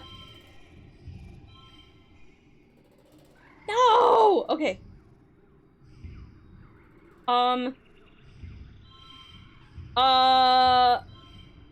17. Oh god! It's happening again! Hold on. If total equals goal, +1 to a card, change suit. Ooh. Let's go! Put the 4 yellow on the end. Oh no, I'm sorry! I just read your messages, I'm sorry! That works too. Yeah! You're looking for a person, so it's surprised when you come face to face with a weird-looking creature. It kind of looks like a person, a bit.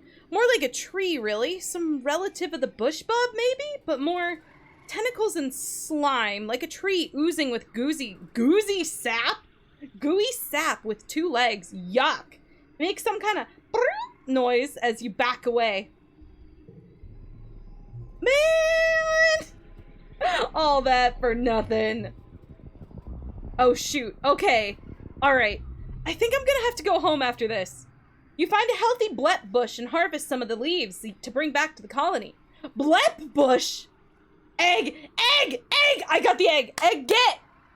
Utopia's beyond excited when she sees your haul. Oh, blep! She cries, shoving your hands right into the basket of rustling leaves. vBook, you're a girl after my own heart! She pops the leaf into her mouth and chews on it, then shudders happily. Oh, she cries, that'll perk you up, but good. Aunt Anne brews a heck of a cup with the stuff. Me, I prefer it raw. She is eating the equivalent of raw coffee beans.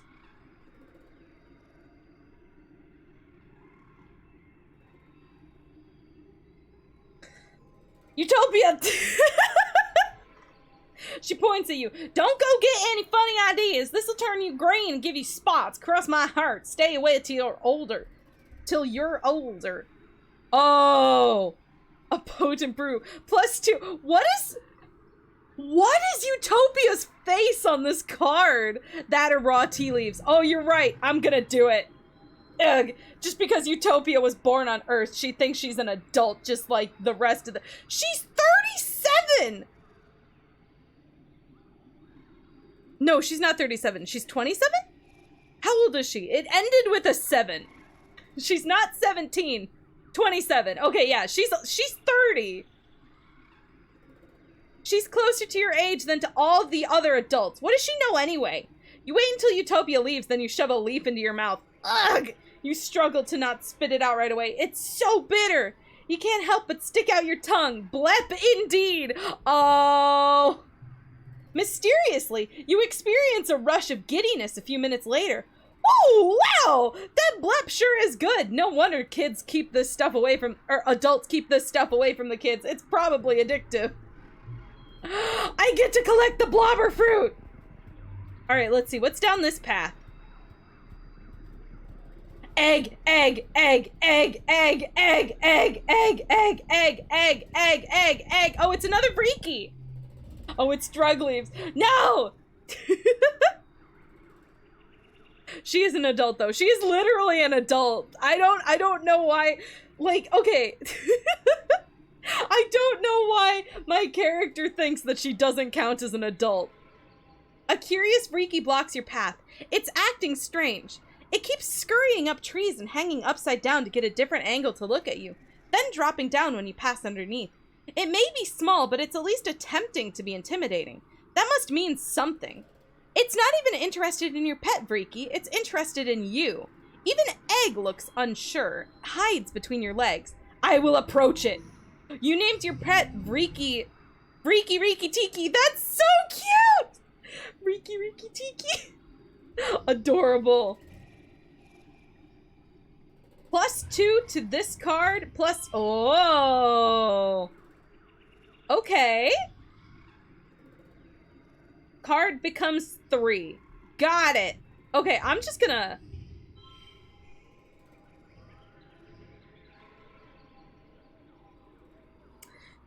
I guess... Well, Topia is the youngest adult, so child thinks it doesn't count. That's true. That's true. She can't be an adult. She's so cool. What? I mean, she's even got that cool Western accent. Am I right? Oh, let me see. Okay. 4, 4, 5, 5. What now? 16. Oh, God. I'm getting such bad cards for this. Okay, hold on.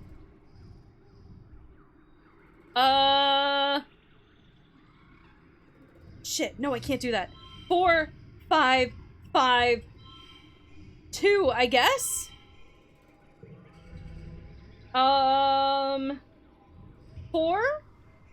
4. Oh, no. Oh, no. I want to collect the egg. Oh. Okay, never mind. 4, 4, 5, 4, 2. No, okay, wait, hold on.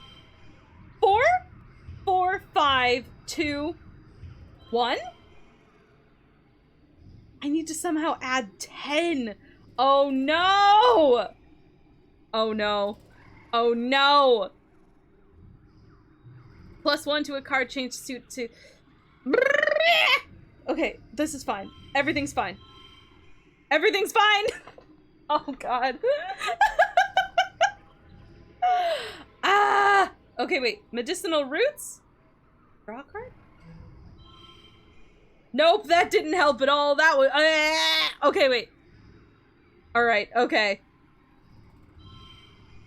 2, 3, 4. Oh, unchangeable. No! Okay, wait. 6. 6. 3. What did I just do? 5. Win! Okay, let's go!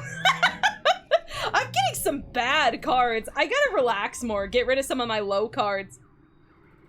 The freaky runs up your leg. It's a giant spider thing and it's got weird tentacles and ow, get it off! The urge to dance and shake it off is almost uncontrollable. You manage to keep your cool. It's not time, take your time. Oh, it's fine. I don't want to, like, take too long on it, because people are watching. I don't want people to be, like, especially if they don't understand how the card game works, I don't want them to be super bored. So I'm on a little bit of a time limit, but it's negotiable. It's almost 80 degrees in my room already. Wow. The urge to dance around and shake it off is almost uncontrollable, but you manage to keep your cool. The Vriki tastes you with its tentacle feeler legs, but doesn't look interested in causing you harm. It pokes at your backpack, trying to get in, then gives up and scurries off. +1 to animals, let's go! All right, okay. Egg, egg, egg, egg, egg, egg, egg, egg, egg, egg, egg, egg, egg, egg. What's this? What's that? I don't know if I'm gonna make it. A bristle slug is rooting around in the underbrush like a little porcupine with no legs. Look at it! Sorry, this is the first time we've seen one of these. What a baby! Look at the face! Oh, cute! Well, little is relative. It comes up to your waist and must be at least 100 kilograms. You've seen a few of these up at Geoponics. They're easy to catch and their spines and berries naturally fall off and are edible, chewy, and renewable sources of food. Kind of like jerky. Maybe you could catch one? I wish! I'm literally 4 animal skill away from being able to catch it. No!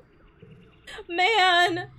Miraculously, it doesn't even notice you're here. You watch it bumble around. It's so cute! Tag it, it gives you food. I wish I could! I can't do anything! It's so cute, it has no legs. It's just a scaled belly that kind of flexes and undulates to get around, and unlike a slug, it isn't slimy at all. Actually, it's pretty darn adorable. Shoot, okay. What's this? Oh, ah! Okay, what's this? What's this? You're alone, exploring an unmapped area. Eat it! We will eat it eventually! I'll come back for it. I'll increase my animal skills and I'll come back for it. You're alone, exploring an unmapped area of the valley in Vertigo. The pollen is thick. Boss encounter. I hope not. We might die. I hope not. The pollen is thick here and your air filter is overworked. A warning light has been flashing orange for the last 10 minutes. But there are plants here that you've never seen before. Flowers with intense rainbow hues and strange lumps of fungal matter which pulse as if they're breathing. You cut some of these samples. Utopia will totally give you extra kudos for these. The pollen is especially thick up ahead, deep fuchsia shimmering with color. Everything here seems to dance with tiny flecks of reflected light. It's kind of magical. I don't know. That might not be a good idea, but I want to see what's going on. You push forward into the suffocating pink fog. It's so thick you can only see a few meters ahead. You follow the glimmering toward where it's densest. You come upon a glade filled with what seems to be strange topiaries. They loom out of the glittering fog, each in the shape of an animal. They're all formed with a strange, spongy, glittering pink substance and dotted with fiber-length fungal growths.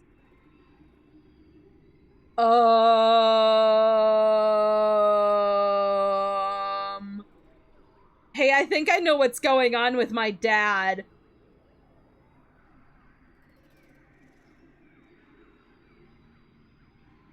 Uh-oh. Don't worry about it. No!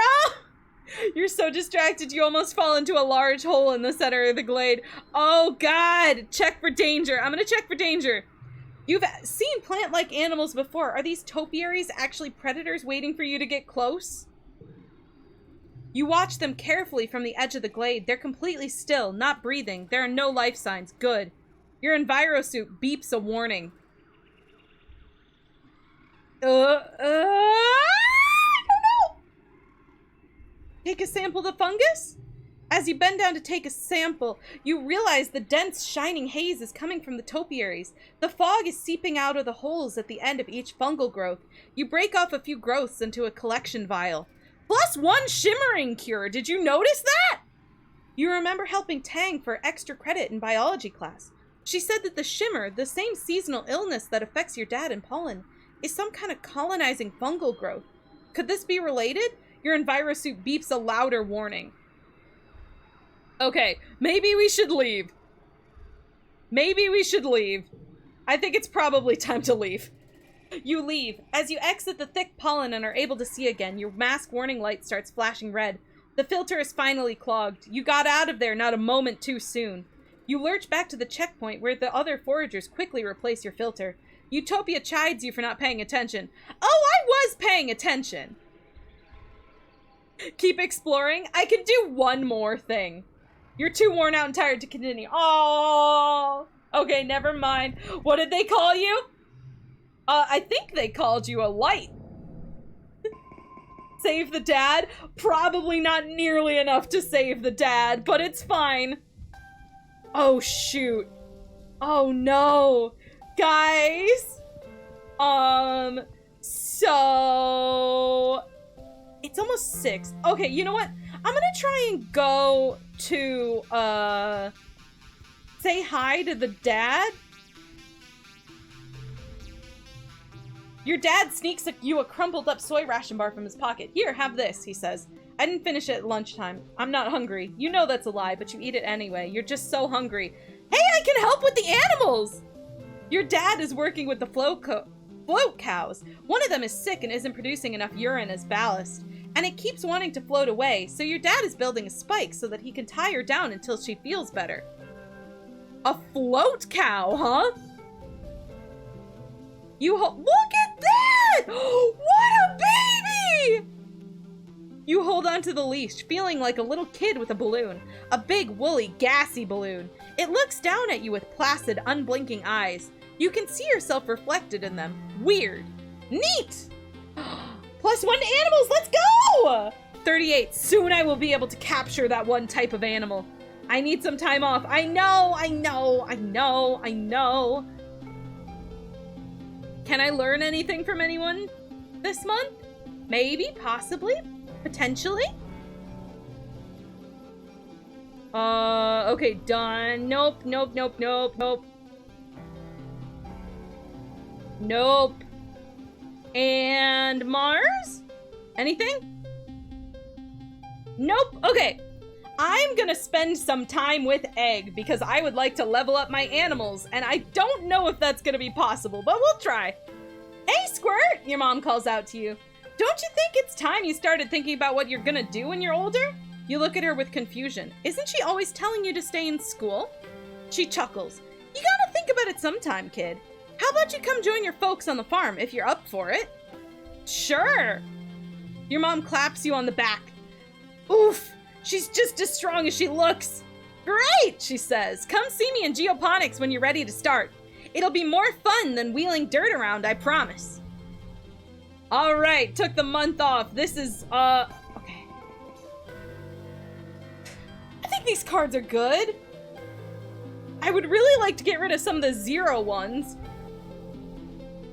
All right. Oh!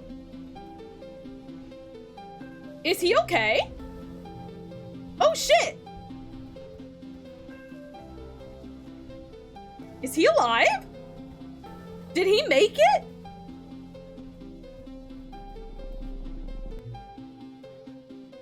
He's still alive! Let's go! For now, he's still alive. Let's go! Okay. What's going on? Clear-minded. 10% chance to get a bonus +1 when increasing skills. Want to do more combat? You will call the poll here. Excellent! Let's do some defense training. All right, more defense. You've heard Security Chief Rhett is on the lookout for lookouts. That is, for kids to chill out on top of the walls all afternoon and count Xenos. Sounds way better than going to class. He gives you a once-over, eyes narrowed. All right, he says. Look over there at the end of the field. What does that sign say? You had me thinking he was gonna die this year. Read it out loud. You read the sign easily. It says, if you can read this, your eyesight is 20/20. Huh, that's a weird sign. What does that mean? Rhett nods in approval. Good, you pass. Come back next month and I'll put you on the roster. He's not dead from pollen, but remember, they also said he was malnourished and he is refusing to eat until everyone else has a food source. Yeah, that's probably not gonna help. It's fine. It's fine. Everything is fine. +2 for I don't have any gem cards, though. No! Okay. Oh, God. What a horrible pull. Okay, 2, 3, 4, 5. 1, 2, 3, 4, 5? Shoot. +1 for each unplayed card. Welp. Woo! 24! Let's go! All right. It's time for Vertumnalia, the yearly midsummer celebration when the colony gives thanks for its good fortune. Yeah, that sure is a thing that's been happening. Well, it would be. But as you file into the main square, you can't help but notice that the feast table is nearly empty. What Anne lacked in resources, she made up with care. The dishes are lovingly plated, soy cakes glisten, steam rises from buns stuffed with mince, and there are great pitchers of vegetable broth rendered out from even the most inedible food scraps. There's a neat stack of sugar cubes for dessert. Whole sugar, what a luxury! In an underwhelming feast, that'll be the highlight. Governor Udicott's welcoming speech this year is short. Her frail body trembles as she welcomes you all to Vertumnalia with a dry, whispery voice, then has to be helped off stage. Like all of you, she's been feeling the effects of the famine. Well, Udicott's gonna die. What is the poll? Oh no, what is it? Will vBook be able to stop the famine? Will it not just automatically be fixed? Uh-oh. Bot pentathlon? I will say that my red skill is quite good. Why is my toughness down, though? Oh, physical skill. Okay, all right. We'll do the bot pentathlon. Com always adds something new every year. No one's really at their best given the rationing. Running around sweating in the hot sun seems like a luxury nobody can afford, even with you energetic kids. The spectator, what would fix it? More food. And researching how to get food properly here, I guess? The spectators wave fans listlessly as Com introduced that the addition this year will be thumb wrestling. Last 30 seconds against Com or get a time penalty. Yeah, I guess that works. Scaly McScaleface's face falls. No fair, she exclaims. Com's the ship-wide thumb wrestling champion. He talks about it all the time. He's the worst. 'Tis a your choices matter sort of game. That is true. I sure hope I could do it. I guess we can keep exploring, huh? I guess. Probably. Probably. Sets neighbors to this value. I guess 222. Might as well get rid of it. Book, why would it fix itself? Well, sometimes characters do stuff, you know? Characters do stuff on their own. Value is wild. Wild card values match as all pairs or straights. Ooh. Is that... Okay, wait, 23? 26. Okay. Anyways, the choices are no and someone's gonna die, no but nobody will die, and yes. Oh no! Oh no! That's so stressful! Oh no! Oh no, oh no, oh no! Okay, wait. Sure, 21? 2? Huh. 22, 27, 21, 23, okay, 20, 20, 26? 27! Okay. I win either way. Yay! Good luck, book. Oh god, no pressure. No pressure at all. I gotta get better with animals. You don't beat Comet the thumb wrestle. Nobody can. He's the best. But you do manage to hold on through the tense 30 seconds of maneuvering and fake-outs and double fake-outs. The man is a master. In fact, the things you learn from Com in those 30 seconds can be applied to the bot you have to wrestle at the end of the contest. You wonder how you never noticed before how much of bot wrestling is finesse, not just brawn. Ooh. You win handily. Scaly McScaleface whines at Com for being unfair, but she still takes second place. After the festivities, the whole colony takes a few days off for a break. Well, except for geoponics, and the foragers, and the kitchens. And everyone who uses the break from their usual work to help out with the places that didn't close. Okay, it's not really a break, but you try to take it easy anyway. Let me rephrase. Nobody dies from the famine. Yeah. That's a given, yeah. Popular. Everyone wants to be your friend. Kudos doubled.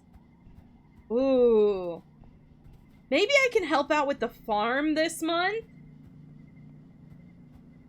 I'm trying to think of what I should be doing. Shovel dirt? Work on the farm, maybe? Maybe? Yeah, I guess I'll do that. It's a proud day for your mom. You're finally following her footsteps. She meets you at the gate to the gardens. Hello, Sprout, she says, sounding chipper. Come on, we've got a lot to cover before you'll be able to keep up with the rest of us. Finally, some real farming. Your mom shows you around the fields and the geoponics. Gonna feel cheated if someone gets eaten by something right before starving. Mood! Well, they did open that new exploration zone in hopes of finding food. That's true. It's... Hello! Thank you so much for the raid! Thank you! Welcome to the stream! We are currently playing Exocolonist. Hold on, let me do the proper shout-out thing. Cause,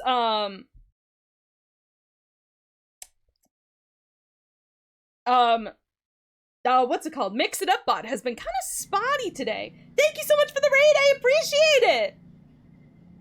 Your mom shows you around the fields and the geoponics domes. You'll mostly be working in the fields with the hardier crops such as potatoes and corn, and as well as the native plants we've managed to cultivate. She shakes her head, and with the state of the crops right now, we need a miracle. She's right, the crops are worryingly meager. Sickly yellow soybeans and potatoes with lush, enormous leaves, but barely any potatoes under them at all. You spend the rest of the day pulling weeds and watering plants. You're dirty up to your waist by the time you're finished, but it's good, honest work. Hello, saw you on and decided to raid you. Thank you, I appreciate it! We're kind of playing a smaller, more unknown game. It's quite good, I highly recommend. It's very visual novel-esque.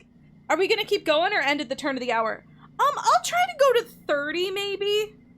I'm not quite sure. I was thinking about going until 6:30 anyway, so that's fine.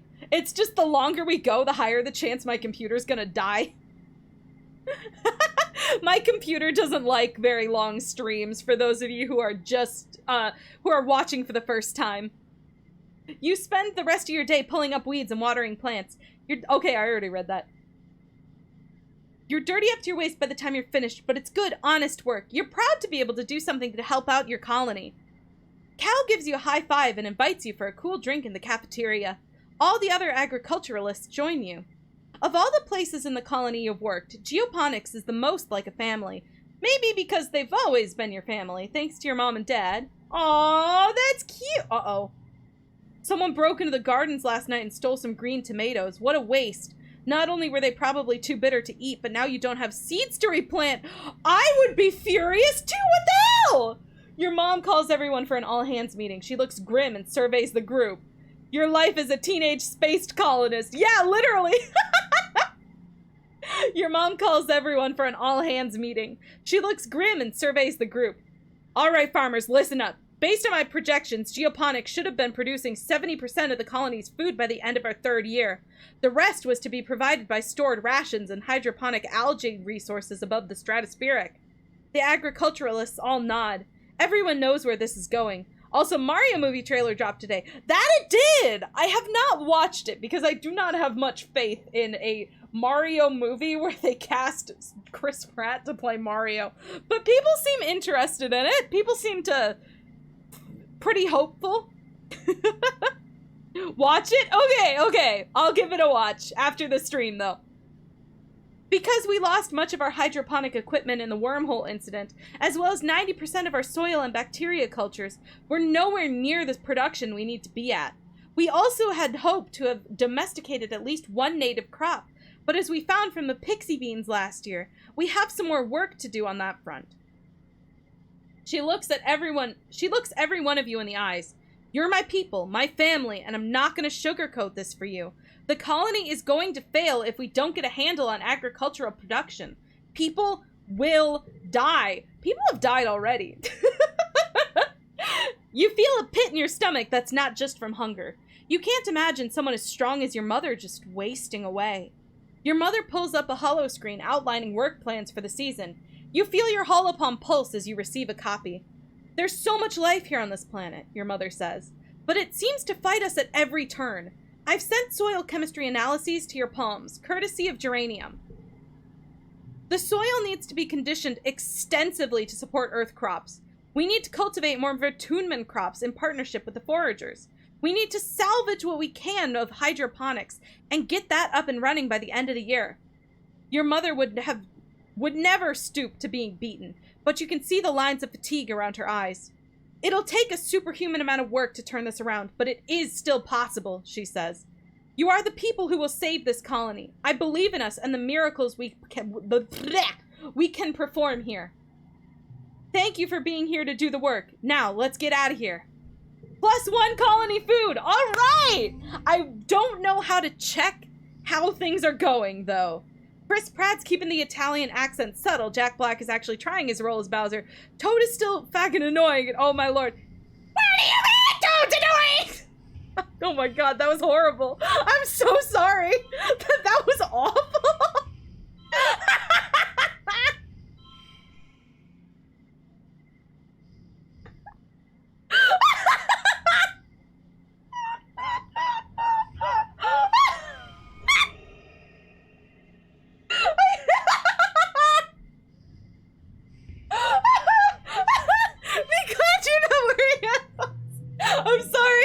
I'm sorry.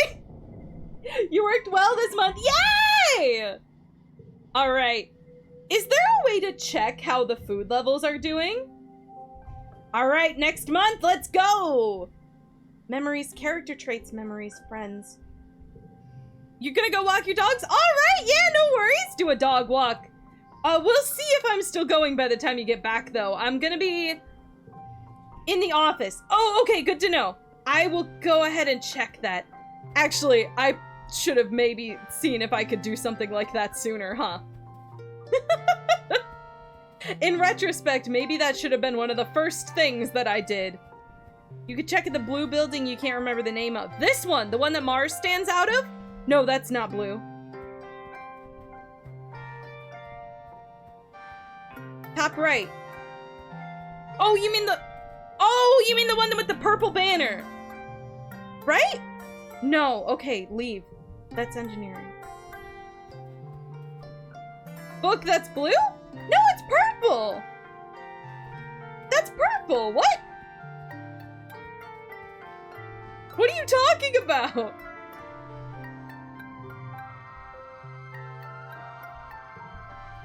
Oh, top right! Oh my god! I'm sorry, when I said that that's not blue, I thought you were saying that the building itself was blue. I'm sorry, I'm sorry! View in the notice board. Security rating 0. Okay. No. That's not it. That's not it. Okay, supply depot? That's not it either.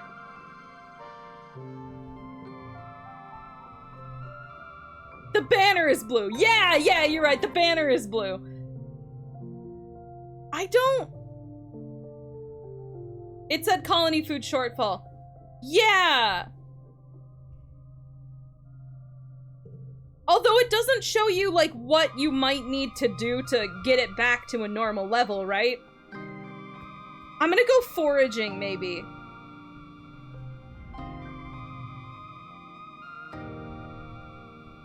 I think, yeah, oh.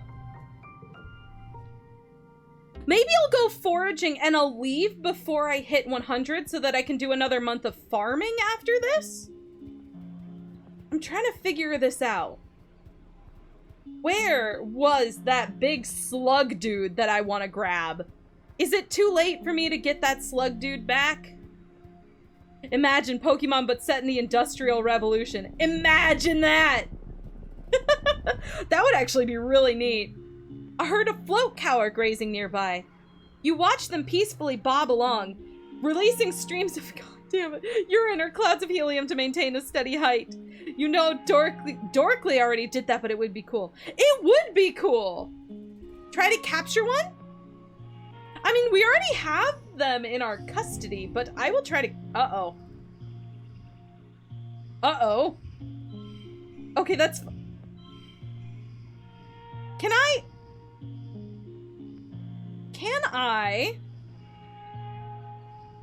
That worked! All right, let's go! Okay. Okay, +1 for each unplayed card. Oh, no. Don't have any unchangeable. Okay.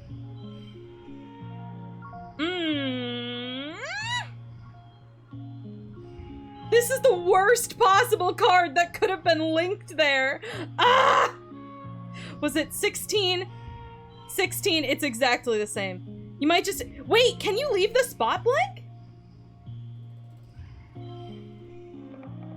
16, 15. This is higher, though.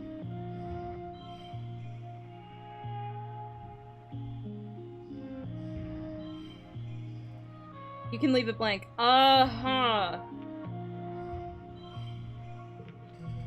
I'm gonna... Oh, no! Oh, no! Okay, oh, God. +1 if this has the highest value. No. +2.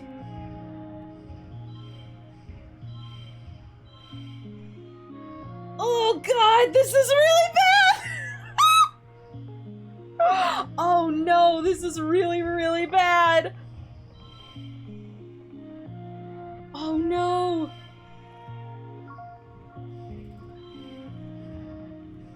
Why that card? Why that card? Why that card? Oh my god. I'm gonna eat something. I'm gonna bite something. Bite and kill. Kill, bite, destroy, bite, munch, crunch. Ag! It's fine. Oh no! Defeated. Ah! That was the worst possible card that could have happened. Come on. It picks a random card, right? So I gotta get rid of that card as soon as possible. Oh my god, that's a bad one.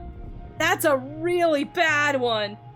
Something on the ground draws your attention. It's oddly lumpy. What's up with that? Okay, I'll take it.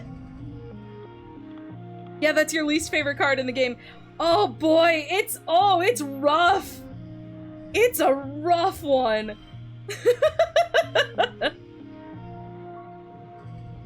And of course it's the one that got locked in place. Oh, okay. 4, 5, 6. 3, 4, 5, 6? Nope. Okay, never mind. 21. 21. 24? Wait a minute! I have an idea.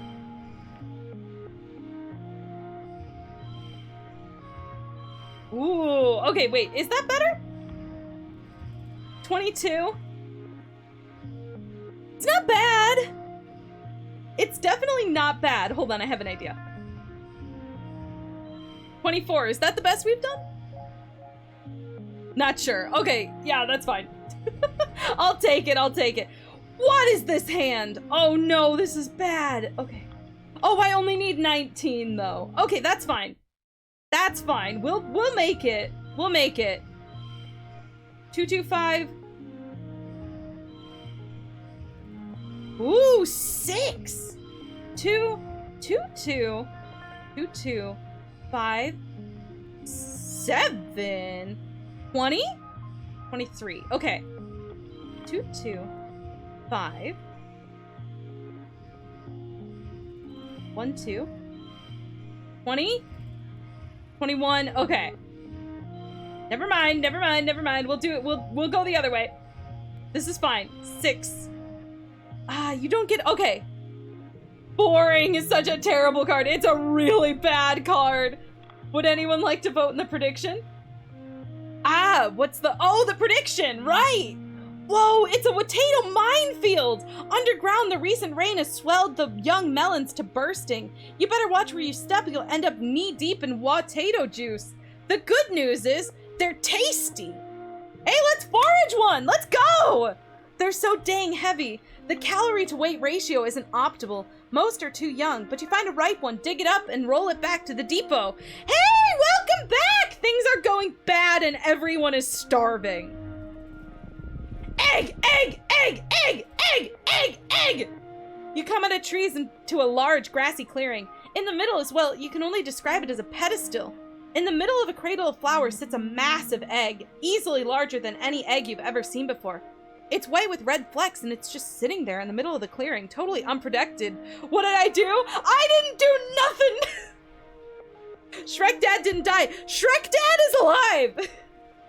He's good. I kind of want to take it. I mean, I'm taking the egg. You put one foot on the pedestal and brace yourself. This thing is huge! However, as you do, the pedestal starts moving, and it starts growling. Its flowering appendages unfurl to reveal the face of... Ah! Oh no! I fucked up! I fucked up! Ah, God! A manticore! Its narrow feline eyes and you ruffles the warning is just too terrifying how you figured out where the egg came from. With your arms full of egg, you can't really fight your choices or live. Oh God! Look, okay, I'm willing to bet that this egg, right, is fertilized. We might be able to figure out what to do with a manticore if we can raise it from birth. And we might actually be able to keep it. I'm gonna keep the egg. I'm keeping the egg. Look, I'm having a big brain moment. Oh, shoot. Card becomes a 3. 3, 4, 5. Okay. This is a great decision. Everything is fine. I sure hope that my thoughts about... I sure hope that my thoughts about what, what's gonna happen with... Oh, God. I hope my thoughts about what's gonna happen with this thing are right. 0. 0. Okay. 16. 21. Sure. Okay. We just need 21. We got this. Oh, look at how many there are. Okay. 4, 6. 4, 4, 6, 1. I beat the challenge already. Okay. 2, 2, 3, 4, 5. Yeah, let's go. Book is gonna die. No, I won't. I did it. You stumble blindly through the clearing toward the relative safety of the trees, the cumbersome egg blocking your view of your own feet. You fall a few times, just barely managing to scramble out under the claws of the manticore. You eventually find a member of the Expedition Prediction Squad who fires a warning shot of her plas rifle over the manticore's head. It roars in defiance and slinks into the trees. The egg's pretty addled from all the running and falling. If it was going to hatch before, it certainly won't now. No!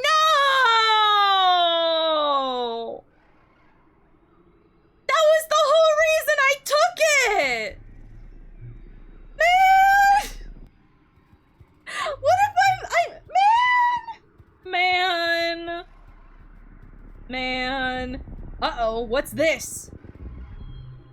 You've spent some time working in geoponics. You know your way around a plant or two. Walking through the area, you notice something different about it. The bare ground feels bouncy, like a trampoline, and the plants all look weirdly stunted. Not a lot can stifle nature here, so it's honestly a little weird that there's no grasses or mosses growing here. It's still food! It is still food! Oh, let's see. I wonder, notice the strange spongy soil.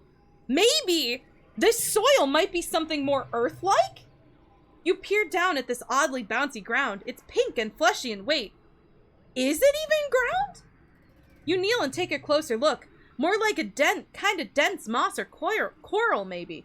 You press a hand into the moist, squashy surface. It smells sweet and starchy, like a cake. It blankets the ground here in a thick, sponge-like layer, swallowing up everything it touches. Gross!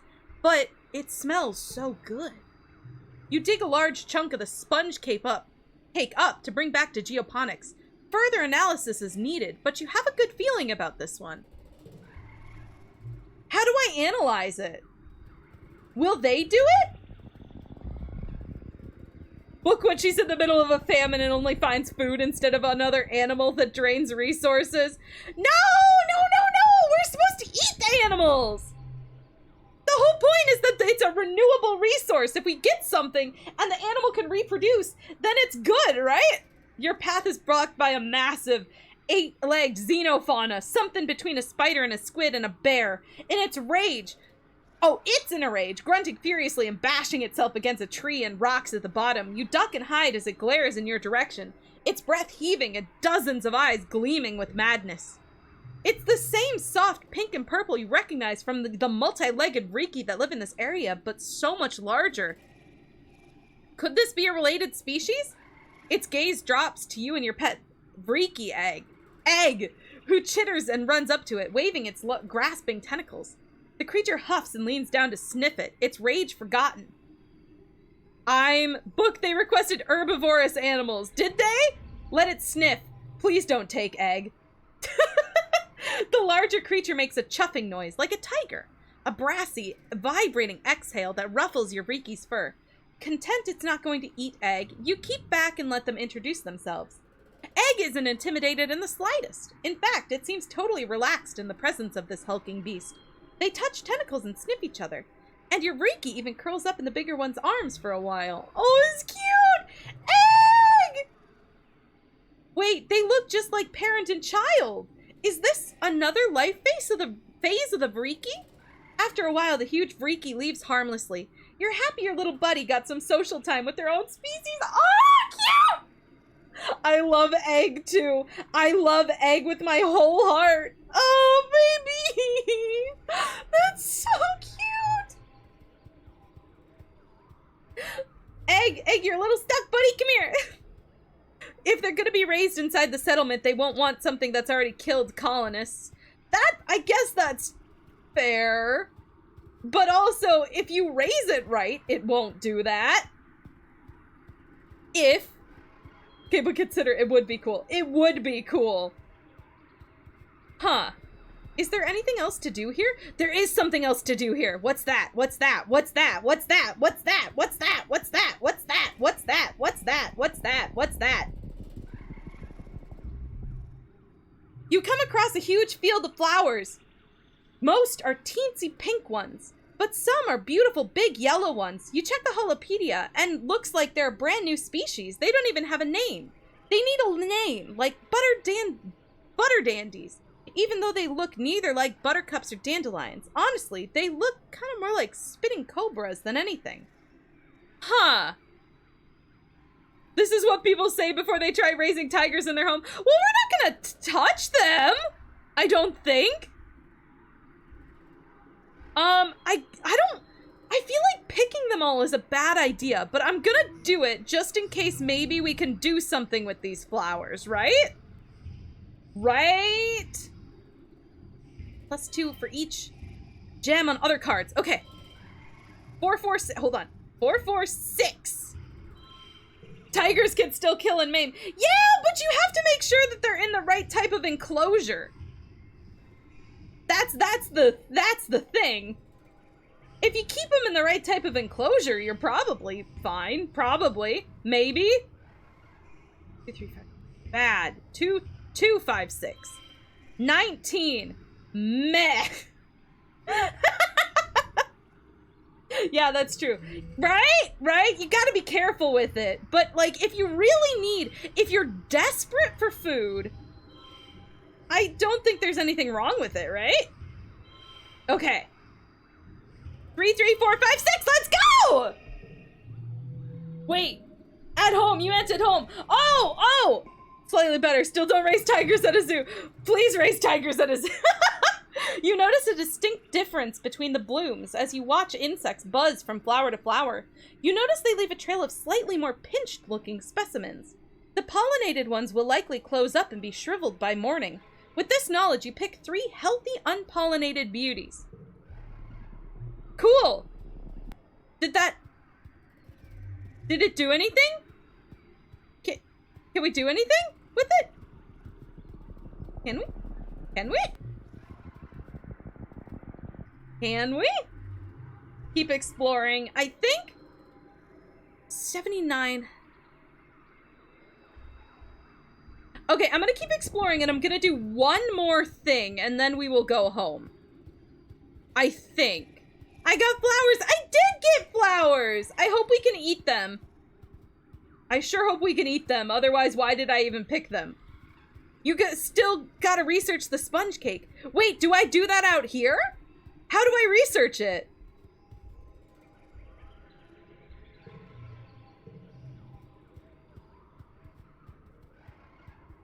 No, you do that at home. Oh, okay.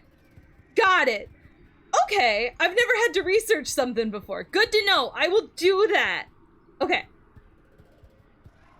Okay, I'll go home, maybe. Then, where's the return beacon? Yes, okay. And then we will do other stuff for the next few months. Yes, okay. You're back, spent a month exploring. All right. +3 to biology. My biology is almost 100% here. Or 100% to the next one. Early wet. Man, I'm just gonna keep going until the end of the year, aren't I? I'm very excited about this. I'm getting too sucked up. Remember you unlocked research, but I don't remember that. I must have missed it. Oh, okay. All right. I will research it. That's so valid of you. Thank you. I'm having fun. Shoot. Wait, where's the research thing?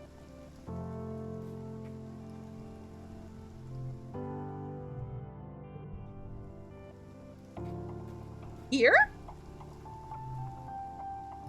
Research xenobotany! Your dad introduces you to the little lab they have set up in one of the greenhouses. It's incredible, he says, gesturing all around him. We're surrounded by alien flora, and we know practically nothing about it. Woohoo! I'm having so much fun. I love this game. What's edible? What's medicine? What can we make fibers with, or build with, or use in ways we haven't thought of yet? He beams at you. You and me, we're gonna find out, my little potato. Aww. Your dad directs you to a research bench, and here's where you'll be working. The bench is buried under samples and beakers and weird alien sprouts.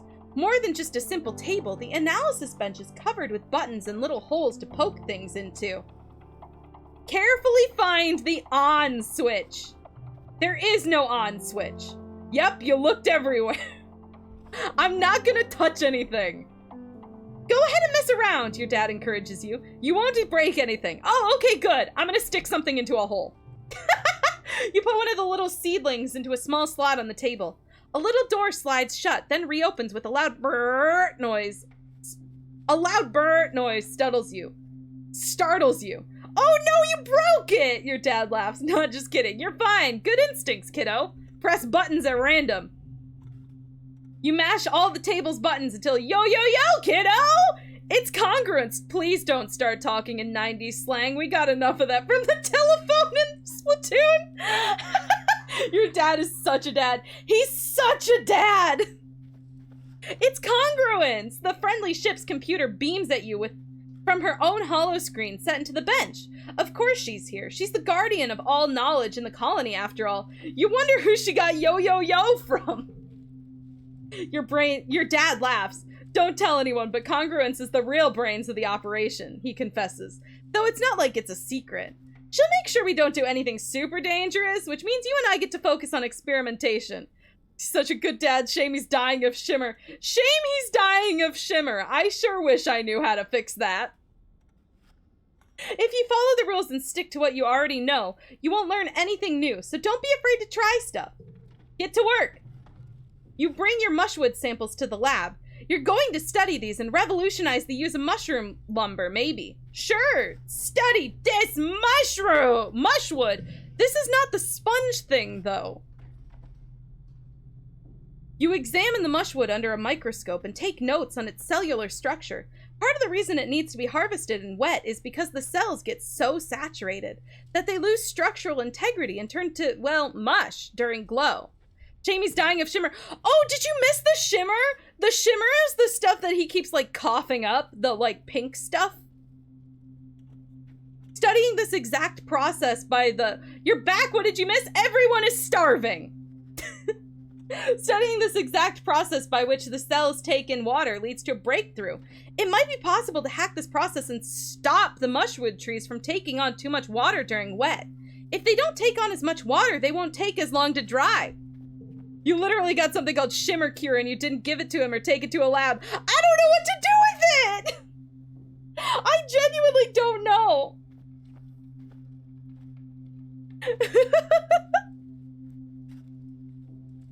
You should be able to develop books killing your dad. No, I'm not!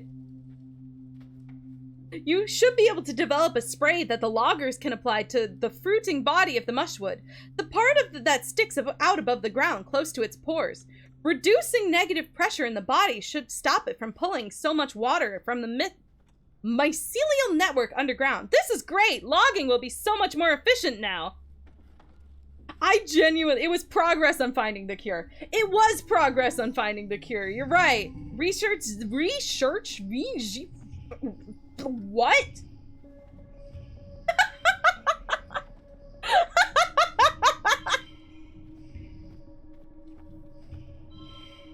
We're fine. Everything's fine. 24, 25? All right, let's see what happens when I do this.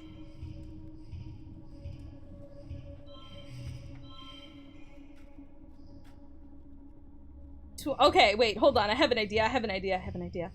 2, 4.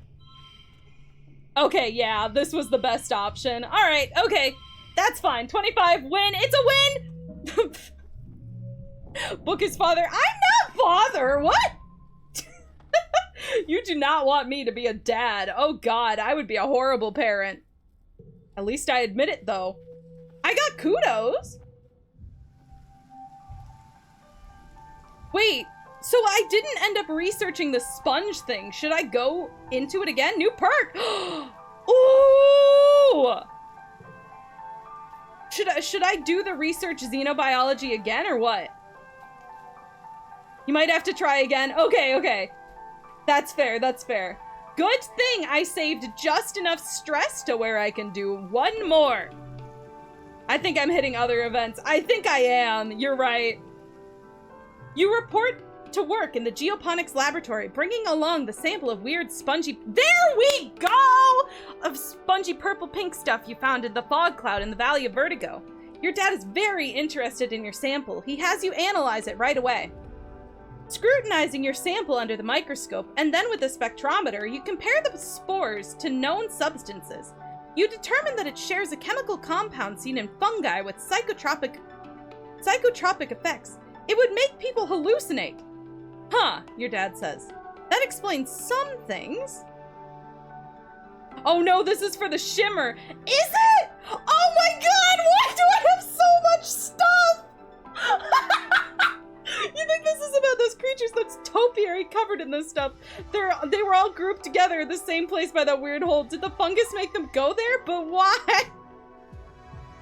Whoops, too much research! Too much research! Way too much! Take a look at these, your dad says, sending you an archive to your holopalm. He's kept detailed records of the air quality, humidity, and temperature spanning back to almost the day you landed here. There are even some actual air samples preserved in vacuum-sealed tubes.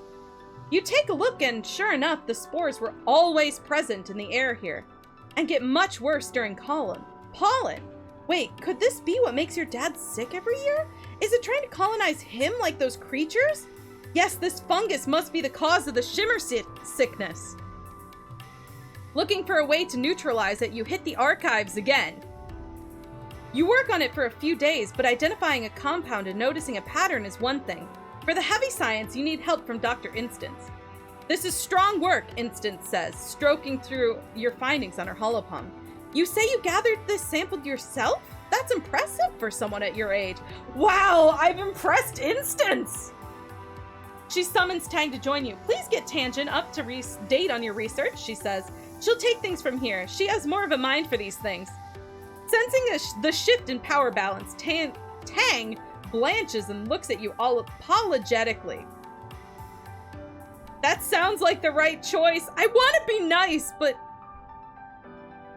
I don't want to be mean. No one knows this better than me. I'm not passing judgment on your abilities, she says placatingly.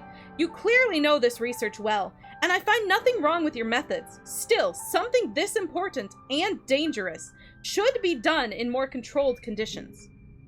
Tang has been scrolling through your research. This is good work, she agrees. But this is a medical problem, not a gardening one. So we're already studying the shimmer, so just think of it as combining our research with yours. With ours. You know what? I'm glad that she's not offended. I'm actually always very pleasantly surprised by Tang and Mars. They're always very nice about, like, you kind of being a dick to them. They kind of like it. You like Tang so much. She's really good. I like her. She's very, I was gonna say Hermione, but that's almost more of an insult, isn't it, at this point? Tang and Mars are our friends. They are our friends! Also, I think they're very good friends, if you get what I'm saying. Hint, hint, wink, wink, nudge, nudge. Eyebrow raise. Why would you say that? I'm sorry, I was trying to think of, like, that character archetype of, like, the kind of cold academic type.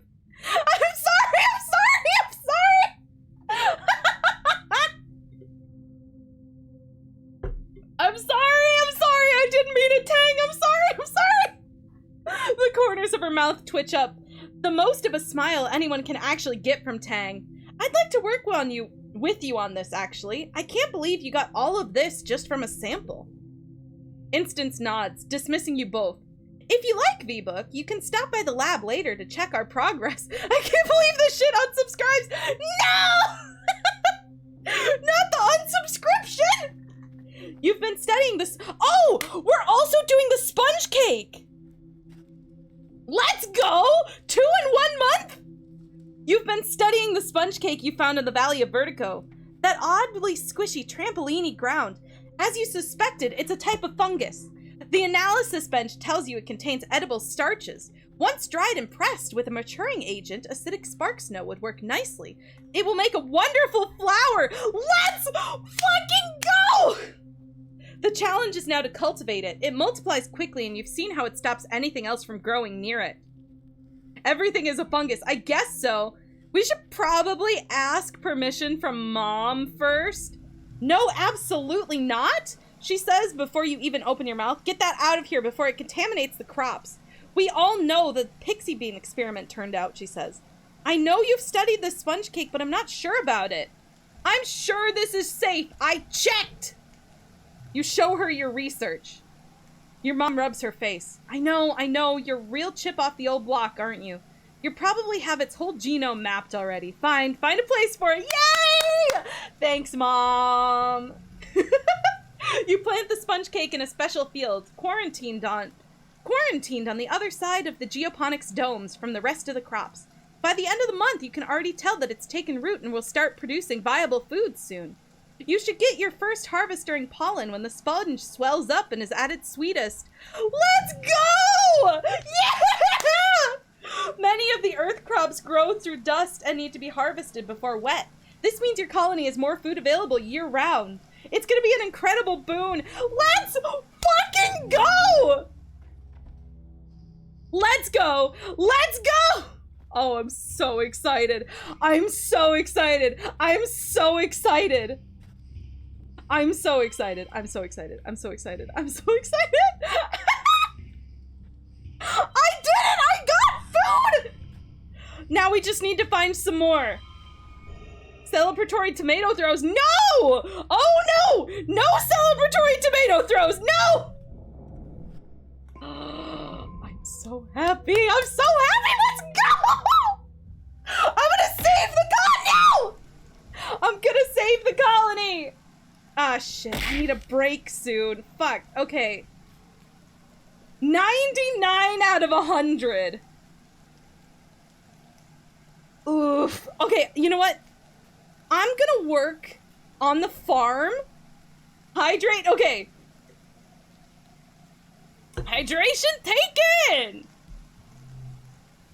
I'm gonna work on the farm and then check the colony's food supply.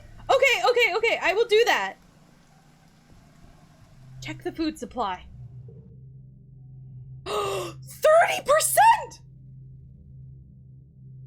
Wait, negative 30%. Wasn't it negative 100% earlier? 10%! The security went up because of me!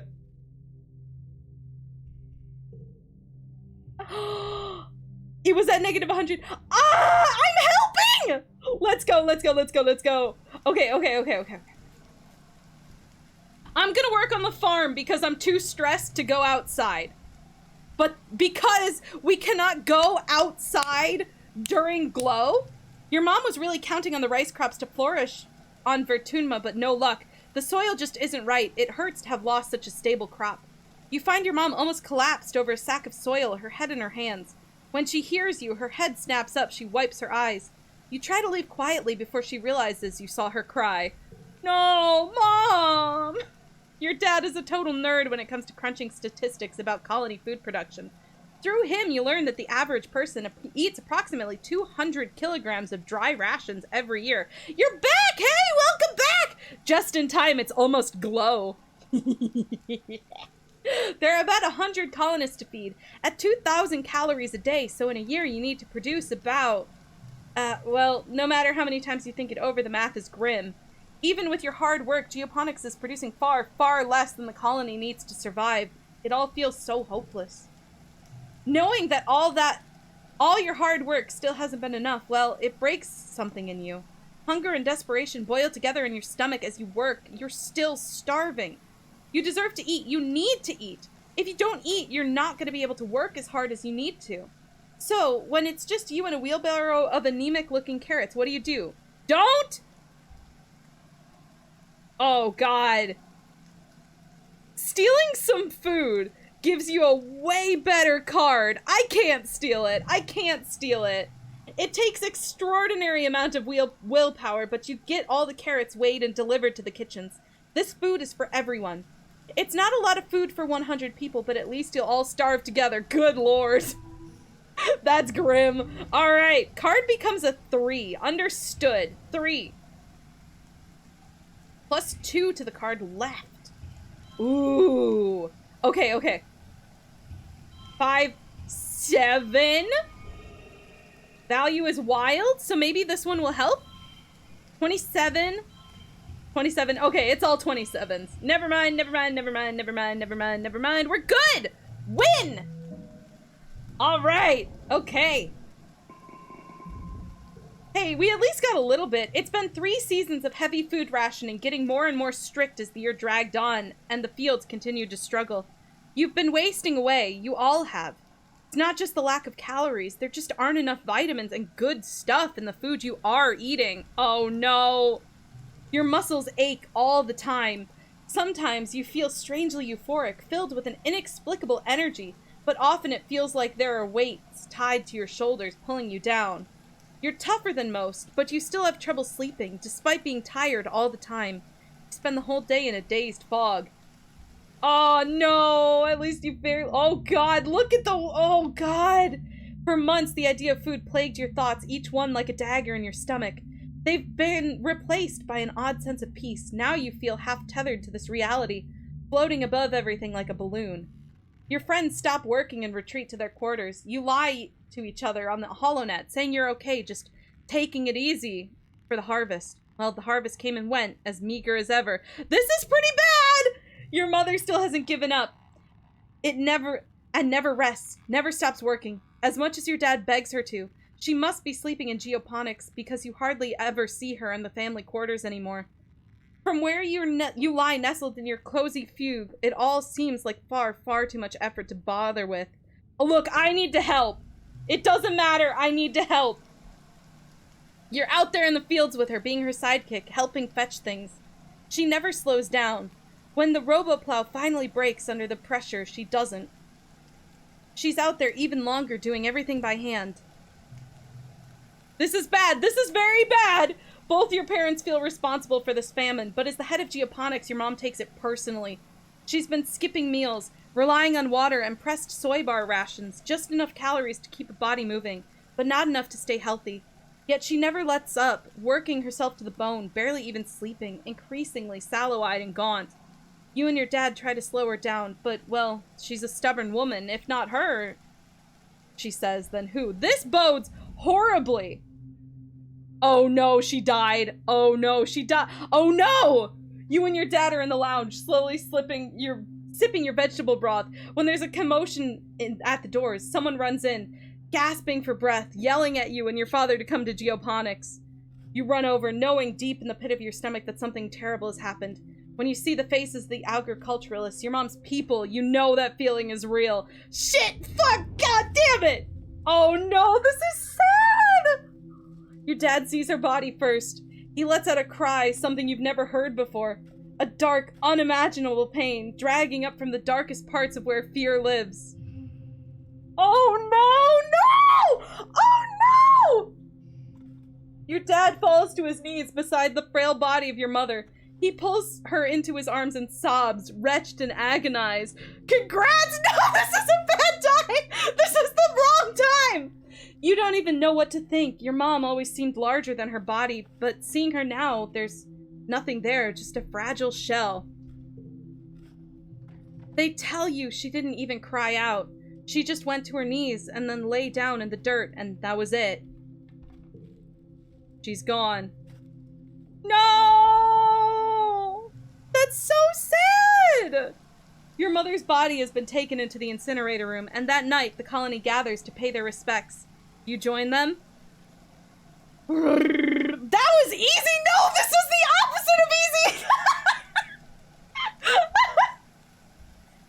Oh, should probably attend the funeral, but like Tammy's funeral, the incinerator room. Easy. Oh my god, that was on quite a lag, wasn't it? Huh? There it is. Honestly, how your dad is. How has he outlived her? Oh my god. Like Tammy's funeral, the incinerator room has been cleared and a wreath of flowers placed over the mouth of the organics recycler. They're white astrania, your mother's favorite flower, carefully carried from Earth with the hopes of it flourishing on Vertunma, just like you. You stand with your father and Auntie Anne. I gotta stop saying Auntie Anne. Well, at least you were here for it this time, so you know. That's true! It's not you! Unicott and the rest of the council are here as well, including Rhett. You're surprised to see tears rolling down it. Hydrate! Okay, will do. I'm drinking everyone's tears. He's such a hard ass in the garrison. So how many are dead? So far in the game, 3 or 4 people have died so far?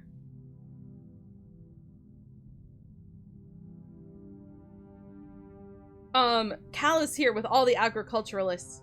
The rest of the colony waits in the canteen to offer their condolences after the service. Governor Uticott gives the eulogy. As a colony, so Book has killed 3 then? No, I mean, damn it! Governor Uticott gives the eulogy. As a colony, we share our blessings, she begins solemnly.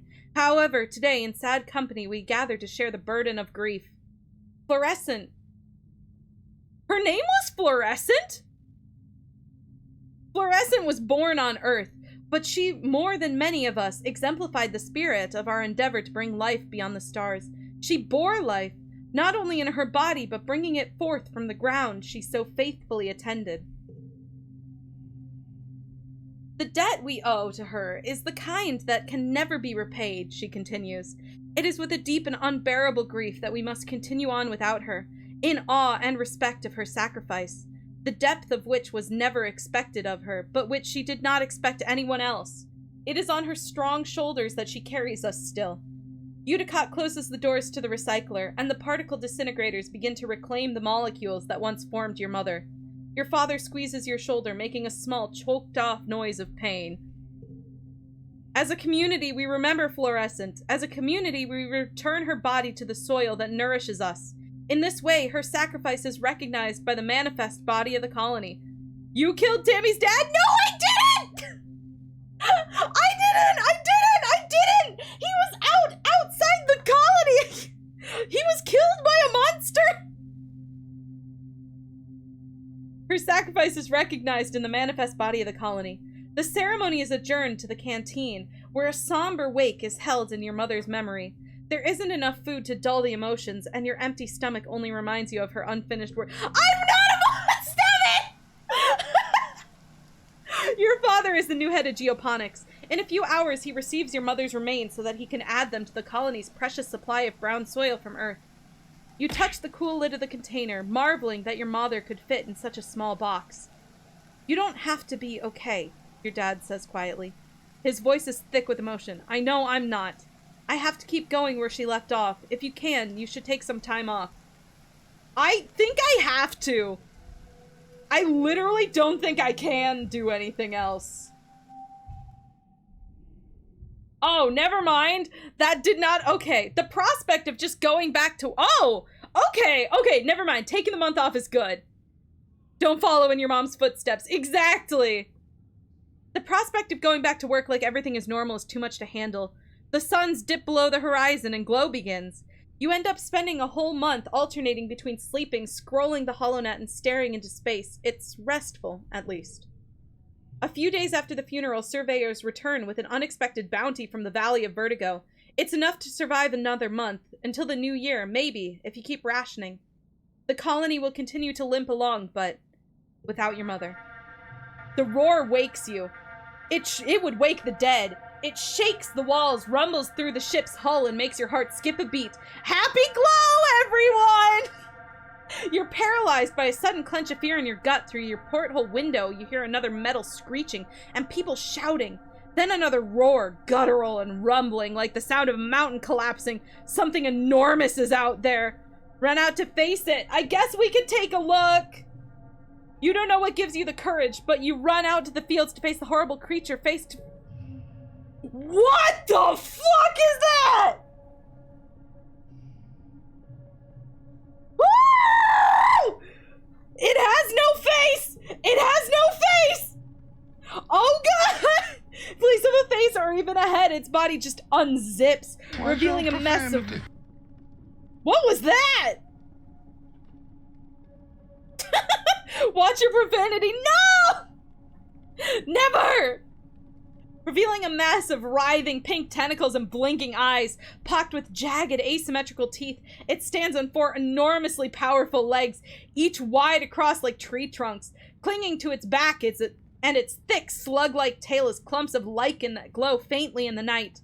The creature is nearly twice the size of the greenhouse. It's standing on top of a flattened one. The wreckage of... No, the green... Oh, shit. Oh, no. Flickers of light. All of the food! All of the food! Flickers of light from the Plaz rifles and stun gloves light the air from underneath, and the stench of ozone is thick in the air. You see Scaly McScaleface and her brother Calm darting around its legs with their twin shocks of red hair. The faceless creature lurks into another greenhouse, oblivious to the soldiers trying to herd it away. The monster left a trail of destruction where it smashed right through the walls. Smaller creatures are pouring in through the gap and heading toward... They're heading toward command! You watch helplessly as the hordes of animals storm command, sneaking through the torn away panels, smashing through the windows. It's too far away to hear the screams, but Governor Udicott's inside! I'm sorry, Governor Uticott's like 70. I'm helping Scaly McScaleface and Calm. You run toward Geoponics, picking up a handful of rocks. As you run through the barren fields, when Calm sees you, he gestures for you to flee. Get out! Oh god, not another combat challenge! Fuck! You're gonna get yourself killed! I don't have any combat skills! You grip your rocks in defiance! You're sick of being told to hide like a child. You want to help. I'm gonna die!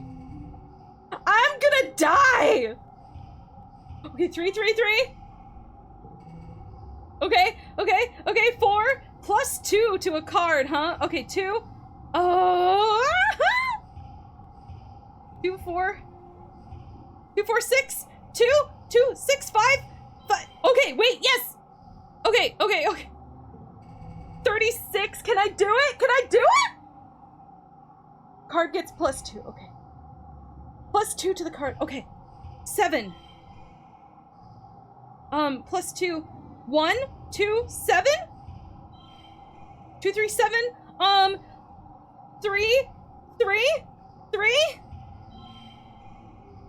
3, 1? Oh god, rude, but she's really old and weak. She is very old and weak.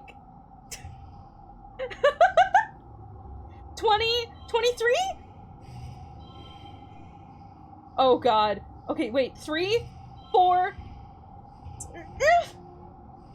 24, 60 stress? I'll take 60 stress! We're pushing through! The it has no face is ingrained into me and fucked you up. It's really, oh my god, it's wild. I did it!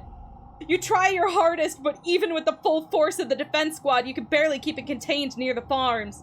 You dart in and around the battle, throwing rocks and making noise to keep the abomination's attention away from the rest of the colony. Its tentacles whip around, slapping the ground and knocking into people, picking them up and throwing their helpless bodies like dolls, only to be crushed under its massive trunk-like feet. The fields are littered with bodies of the fallen. Sweat stings your eyes, but you somehow stay on your feet. Others aren't so lucky. vBook, watch out! Calm cries out as you look up just in time to dodge the wet slap of a tentacle. Tripping over a body and sprawling to the dirt yourself, the Faceless makes a horrible noise from deep inside its craw, flecking you with spittle as your guts liquefy from the near miss. You're close enough to feel the sick heat radiating off of it. It doesn't have a face, but you realize with horror that it sees you. Zzz. The beam of plasfire arcs over your head and the Faceless roars and turns its terrible attention to Calm. Oh no! You scream and uselessly cover your head as it lumbers over you. As you scramble to your feet, you see Calm go flying through the air. He lands a few feet away with a sickeningly wet crunch. Scaly McScaleface cries in horror as she runs to Calm's side, but it's too late. His body is bent at an unnatural angle, his eyes open and his face frozen in stupefied terror. He looks unreal, like a wax mannequin. He's just gone, like that. Scaly McScaleface lets out a god damn it. I'm sorry, at this point, it's all... So, I think I'm starting to realize why Scaly McScaleface could be a name that backfires.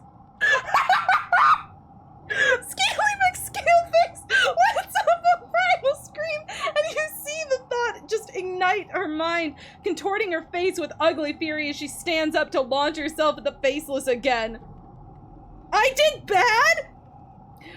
Oh no! You grab her arm and she yells at you in wordless rage before collapsing to her knees, throwing her body over Calm's and sobbing like the scared teenager she is.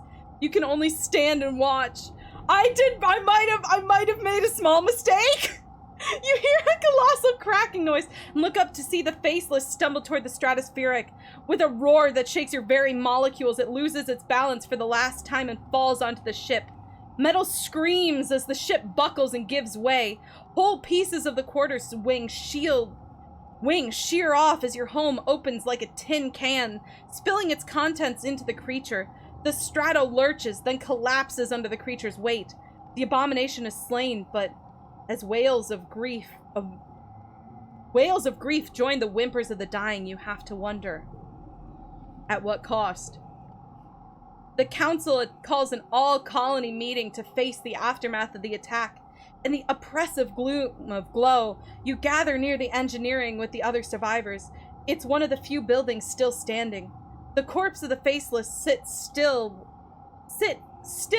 in the caved-in wreckage of the stratospheric, spitting its flaccid pink tentacles from its horrible zipper-toothed maw. It's already beginning to stink. Oh, we're back! Okay.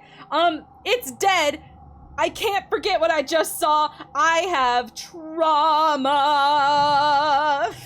Your mind keeps replaying the terrible moment, the Faceless rearing up and obscuring the sky. Scaly McScaleface and her brother looking so small before it. Governor Udicott was killed by a smaller creature that swarmed the command during the attack. In her absence, Seek addresses the colony. The council acknowledges the bravery of the defense squad, citing their heroism and finally taking down the Faceless. Geoponics is gone, the greenhouses destroyed and fields trampled. After a year of suffering, starving, and only barely scraping by, you're not just back to where you started, it's even worse. Everything your mom sacrificed herself for, gone in one night. The entire front half of the stratospheric has been destroyed.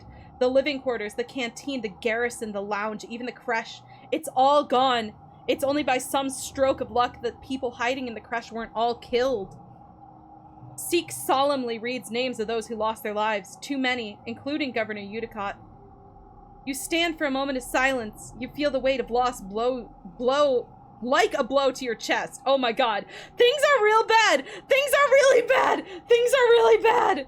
Scaly McScaleface and her family cry out when her brother's calm's name is called, and their quiet sobbing continues through in the silence. With the living quarters destroyed, everyone moves into the engineering wing for shelter. You're crowded into the classroom with other families. The adults try to make it seem like a sleepover, but you're still so shaken. Everyone Book knows and loves died. Book, I have trauma! Is Father alive? Somehow Father is alive. Scaly McScaleface cries about her brother and screams at anyone who tries to comfort her. Eventually, you just ignore her grief, as painful as it is to hear her sobbing at night. You feel like you've been awake for days, and you'll never fully sleep again. You try, but you keep jerking awake, crying out in fear. Eventually, you fall asleep, sitting up, held in your father's arms. Your sleep is fitful, but mercifully dreamless. So that just happened. Oh, God. Give it up for year 15. We don't get like, oh my God. Yeah, okay. Wow.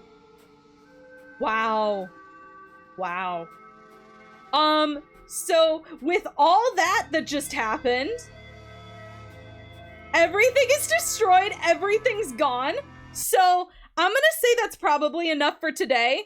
I did say we would only finish the year, and we finished the year. So with that out of the way, thank you guys so much for watching. Go for a couple more months. Okay, all right, we could go for a couple more months.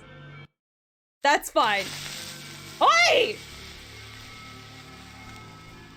What do I do for a couple more months? 14, you're addicted to this game. Look, the game is good, and also if I'm being reassured that something is gonna happen if I keep going, then I'll trust you. Tangent frowns. I just don't understand. Why now? Why does it keep getting worse? Mars crosses her arms and sulks. What's the point of having all these kudos if I can't actually use them to, like, buy stuff we need? Like, hello, it's not like I can mail order more supplies through the wormhole. God damn it, Mars. God fucking damn it. Trust me, go till the next big event happens. Okay. It's been hard to talk to your dad about everything. Losing your mom, then losing the colony right after. It's too much to take. Neither of you know what to say. Trust me, she's trying to cope. She's trying to cope. Book, can you send me an MP3 of you saying, I have trauma in the most flamboyant and extra way possible? You want to make something? Here. I'll say it right now, and then you can either clip it, or I can mark it to clip. Ready? 3, 2, 1. I have trauma! I don't think that came out well. I know it's hard, Cal says, fiddling nervously with the tassel of his shirt. We can't clip. You can still clip manually. You just can't use mix it up. No, don't bonk me! No, it's hard, Cal says, fiddling nervously with the tassel of his shirt. But I just think, what would your mom do right now? She wouldn't complain, that's for sure. Dis, what's up? Dis is examining a bit of rubble, turning it over in his hands. I wonder if we're ever gonna find, like, alien tech, he says. Wouldn't that be cool? Alien tech? Is this really the time to be thinking of that? Oh shoot, I guess we can't go exploring. Man, we really can't do anything. We can't do anything. Rebuild? Rebuild! It's the first month of quiet passes. Each day, plodding one after the other. You still have trouble sleeping in the classroom barracks, but there's nowhere else to go. Every day you wake with the others to try and make the best of it. Grief and anger come in waves, not just for you, but for everyone. Some days are better than others. You're assigned to help rebuild the walls. The first part of the month is spent just dragging away the wreckage, sorting it into salvage or recycling. By the time that's done, crews disassembling parts of the stratospheric have delivered enough salvage that you can begin working on patching up the walls. Woo! Long sentence! The sense of urgency permeates the crew. After everything, people need to feel safe. Dis is on the work crew with you, something he does begrudgingly. Walls didn't help the first time, he grumbles, whenever anyone asks his opinion. Thank you for the clip! Thank you! We should just tear them all down and live like animals do. If someone planted a bunch of buildings on my land, I'd be pissed off too. I mean, look, we don't know, alright? We're just gonna keep going. By the end of the month, you've made a noticeable progress. There are other priorities and a lot of construction material, but when last year's mushwood harvest is done drying out, you'll be able to do more. Even if Dis is right and it didn't help the first time, it's better than nothing. Tangent and Chief Engineer Instance have been hard at work in the lab trying to find a cure for the shimmer disease. You join them in their research. You're the one who found the sample of the shimmer fungus and analyzed it. You're the one whose father suffers the most from it. You confirm that the shimmer is an airborne fungal disease, and that the thick, choking spores and pollen are the same fungi from the Valley of Vertigo, the ones that colonize the host and turn the bodies into more spore-producing fungus. Finally, you have a long-due breakthrough. Sunlight! You try inoculations, antibiotics, antifungal creams, but what finally works is a high-intensity light treatment, mimicking the full force of the suns during dust, coupled with an injection to increase its potency. Of course! Tang exclaims. The fungus colonizes animal life during pollen, and some succumb to it, but the intense light of dust scourges the fungus from the survivors. It's all part of the natural cycle. The treatment works in samples, now to test it on a subject. Test it on your dad? Test it on an animal? Test it on yourself. Look, why... Is that why your dad talks about going outside for a walk every shimmer? I bet it is. Should we test it on our dad? What if it makes it worse? I don't want to test it on an animal, but maybe we could find an animal that already has it? A little hop-eye blinks up at you with 4 giant, trusting eyes. Can you really subject it to experimental therapy? I don't know! You lock the hop-eye in a sealed cage and pump the fungal spores in. Within a few hours, its skin is oozing with the shimmering dust. It begins to throw itself repeatedly against the plexiglass cage, the fungus in its brain forcing you to get outside and spread its colonizing spores. You move the poor creature to the light therapy machine. Animal testing is the best you could do. Yeah, right? Better to give it to an animal who might get it anyway than to give it to myself or risk it not working and kill my dad. It emerges a few hours later, blinking wearily and lurking much healthier. Hey, Mystery! How's it going? Everything is bad. Everything is bad. Dr. Instance takes its vitals and runs samples of its fluids through various machines. Congrats, Shrek Dad die! I did it! I saved him! Let's go! Dr. Instance takes its vitals and runs samples of its fluids through various machines. She's excruciatingly thorough, but after a few days she concludes that the treatment is a success. The hot eye still carries a high fungal load, but its effects have been nullified by the light therapy. Remarkable! I got an achievement! His little tomato! Aww. Remarkable, Instance says, going over your findings. Now that we have frontline therapy, we can begin treating the population to prevent fungus from taking hold. A lot of people just died. You should see what the camp looks like. She looks over at Tang. vBook's discovery will be of great help with our research. You expect Tangent might be cross that you get credit, but she nods, looking pleased. You're just thankful that no one was killed, not your father or anyone else. The colony is safe from the Shimmer. Oh yes, my mom is dead. It's fine.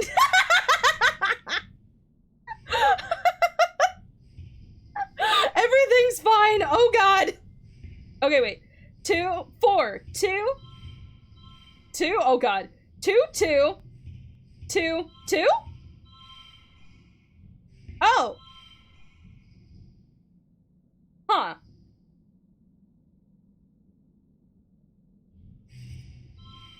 2, 3, 2? 20? Is that better? 23, 15, 22. Oh shit. 3, 2. Fuck. Fuck. Okay, wait, hold on. Oh no. Oh no, what do I do? Okay, wait, hold on. Oh god. Okay, 2, 2, -1. Oh, wait a minute. Hold on. What if we... Oh! Oh! Oh! Oh! Oh! Oh! Oh! Oh! Oh! Okay. Yeah! There we go! Let's go! All right. Okay.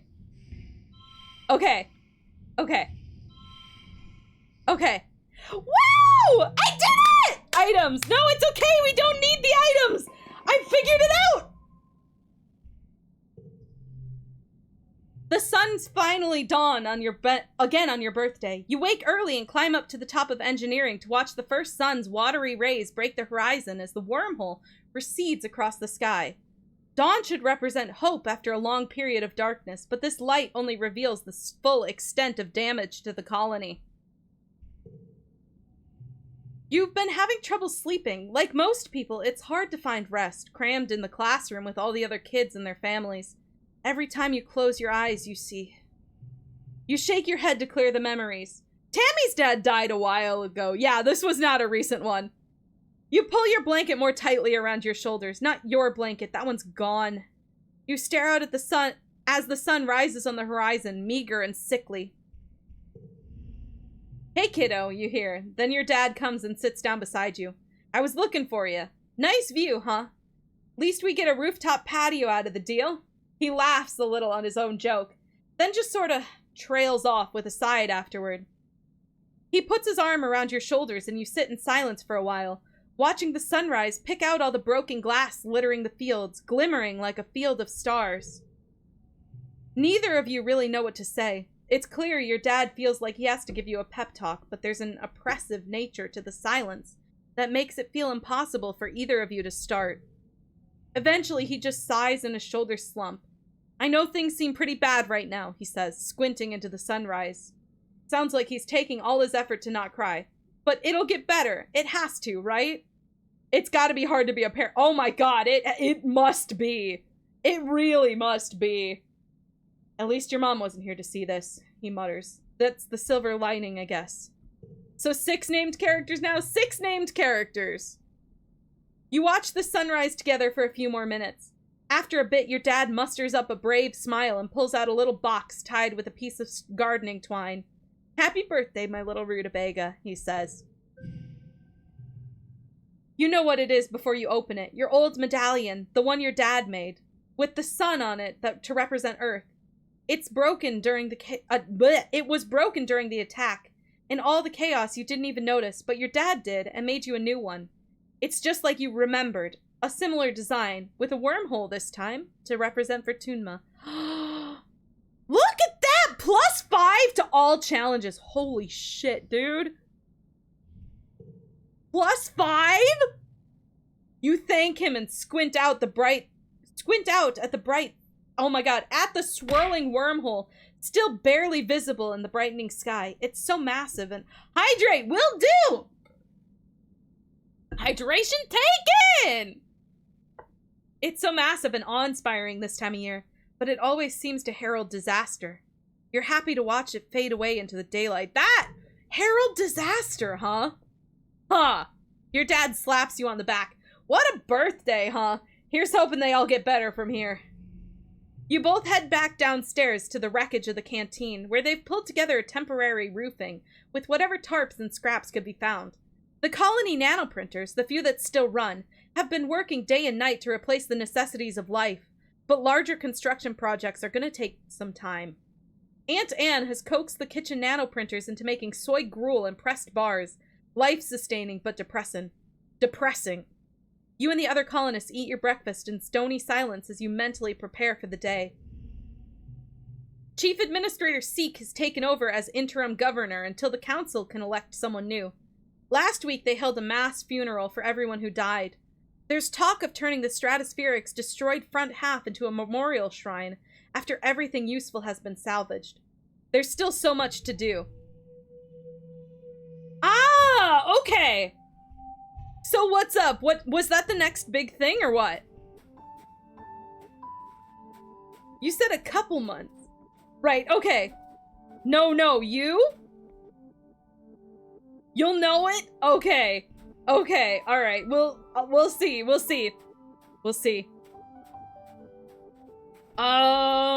Anyone got anything to say? Nope. Okay, cool. I guess we'll do the thing. Feel like this is leading to another bad thing. I don't know. I'm gonna rebuild. You're assigned to help out in geoponics. The agriculturalists have been hard at work trying to salvage what they can of the ruined fields and the destroyed greenhouses. But there's still a lot of work to be done. Your dad has taken over as chief cultivator. Succeeding your mom was already difficult for him, but now there's this. He's never been the kind of guy to hide from hard work, but he's been pretty distant lately. Cal's working in geoponics too, of course. He smiles when he sees you. Hey, vBook! There's lots of stuff to do. What do you want to work on?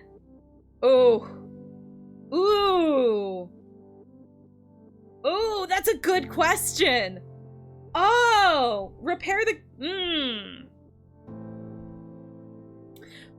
Ooh, I'm trying to think. Work in the fields? Repair the greenhouses? Work in the fields. You and Cal are set to work in the fields. Luckily, they were mostly empty during Glow, but quiet is supposed to be a season of planting. With the deep, compacted trenches where the massive faceless, there was only one, stomped all over the colony defenders, the fields are in worse shape than when you landed. You are set to the task of aerating the soil. You and Cal trade off. One of you guiding a bot with dangerous-looking aeration extension, while the other uses a shovel and sometimes a pickaxe to loosen the soil and dig out pieces of debris. Trust me, there's one this time? A death? What? Wait, what? Oh no. Oh, if there were two. There's just one this time. Wait a minute. Oh god, I just realized what you guys are talking about. Oh no! Then there's the spark snow. It will raise the soil acidity if it sits long enough to melt, and your earth crops hate that. When you're not aerating the soil, you're trying to keep it from piling up. There are tarps laid out over the fields, but shoveling snow from the tarps is back-breaking work too. It's exhausting. Everyone is worried that this will be the final nail in the coffin of your food supply after the famine last year. You try not to think about it too hard, instead focusing on just doing what you can to help rebuild. Alright, let's go! 4, 3,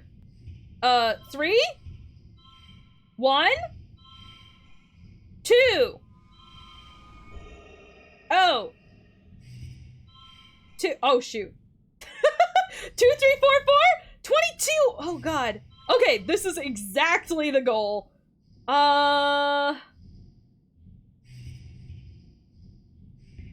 Guess this is gonna be 3. This is, no, that's not better. Okay, hold on.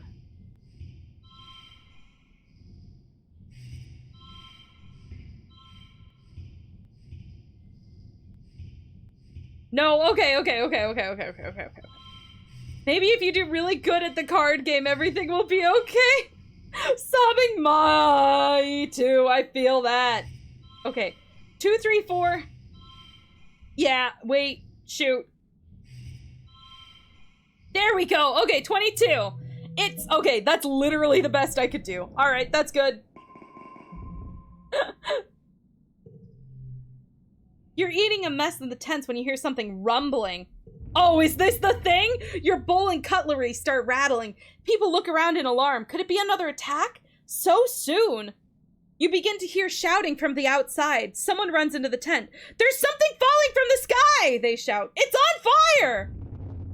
You join the crowd of people leaving your temporary structures to gather in the colony square. People are squinting up into the milky, quiet sunlight, pointing and gesturing wildly. It's impossible to miss the thing hurtling towards you from space. It's like a big ball of fire coming straight for you. Is this it? Is this the end? After all you've been through, a meteor's gonna land in the middle of your already ruined colony and kill you all? Could you fucking imagine? It's a spaceship! Mars grabs your shoulder. It's another ship! She exclaims, look, it's another spaceship from Earth! You stare up unbelieving at the rapidly approaching ship. The flames of its entry into the atmosphere dissipate, but a thick column of greasy black smoke trails behind it. Soon you can hear the whistle of it rippling through the atmosphere at terminal velocity. It's coming right at us! It's an enormous ship coming at your way too fast. The ship's reverse thrusters fire, trying to slow it down so it doesn't smash into a billion pieces on the planet. Everyone scatters to take cover. You crouch behind some rocks, throw your arms over your head, and squeeze your eyes shut. You hear the massive spaceship touch down in geoponics, plowing through— God damn it, are you serious? Plowing through the fields and grinding what's left of the greenhouses. You're thrown into the ground from the— God damn it! The force of the impact as shrapnel and small rocks zing past your head. It grinds along like some roaring monster, cutting a great scar through the colony and kicking up an enormous cloud of dust. Finally, the ship comes to a creaking, shuddering halt. You and the other colonists carefully crawl out of your hiding places, coughing and rubbing your eyes. The new ship is half buried and obscured by dust, but you can tell it's from Earth. You squint to make out the stenciled letters, heliopause. A hatch opens on its side and silhouettes begin to emerge. Silhouettes with— what? Silhouettes with guns? Soldiers march out of the dust and quickly surround all of the remaining colonists. More soldiers form 2 parallel lines from the ship to the square, their guns in parade rest, and a lone figure strides to the center toward you. What?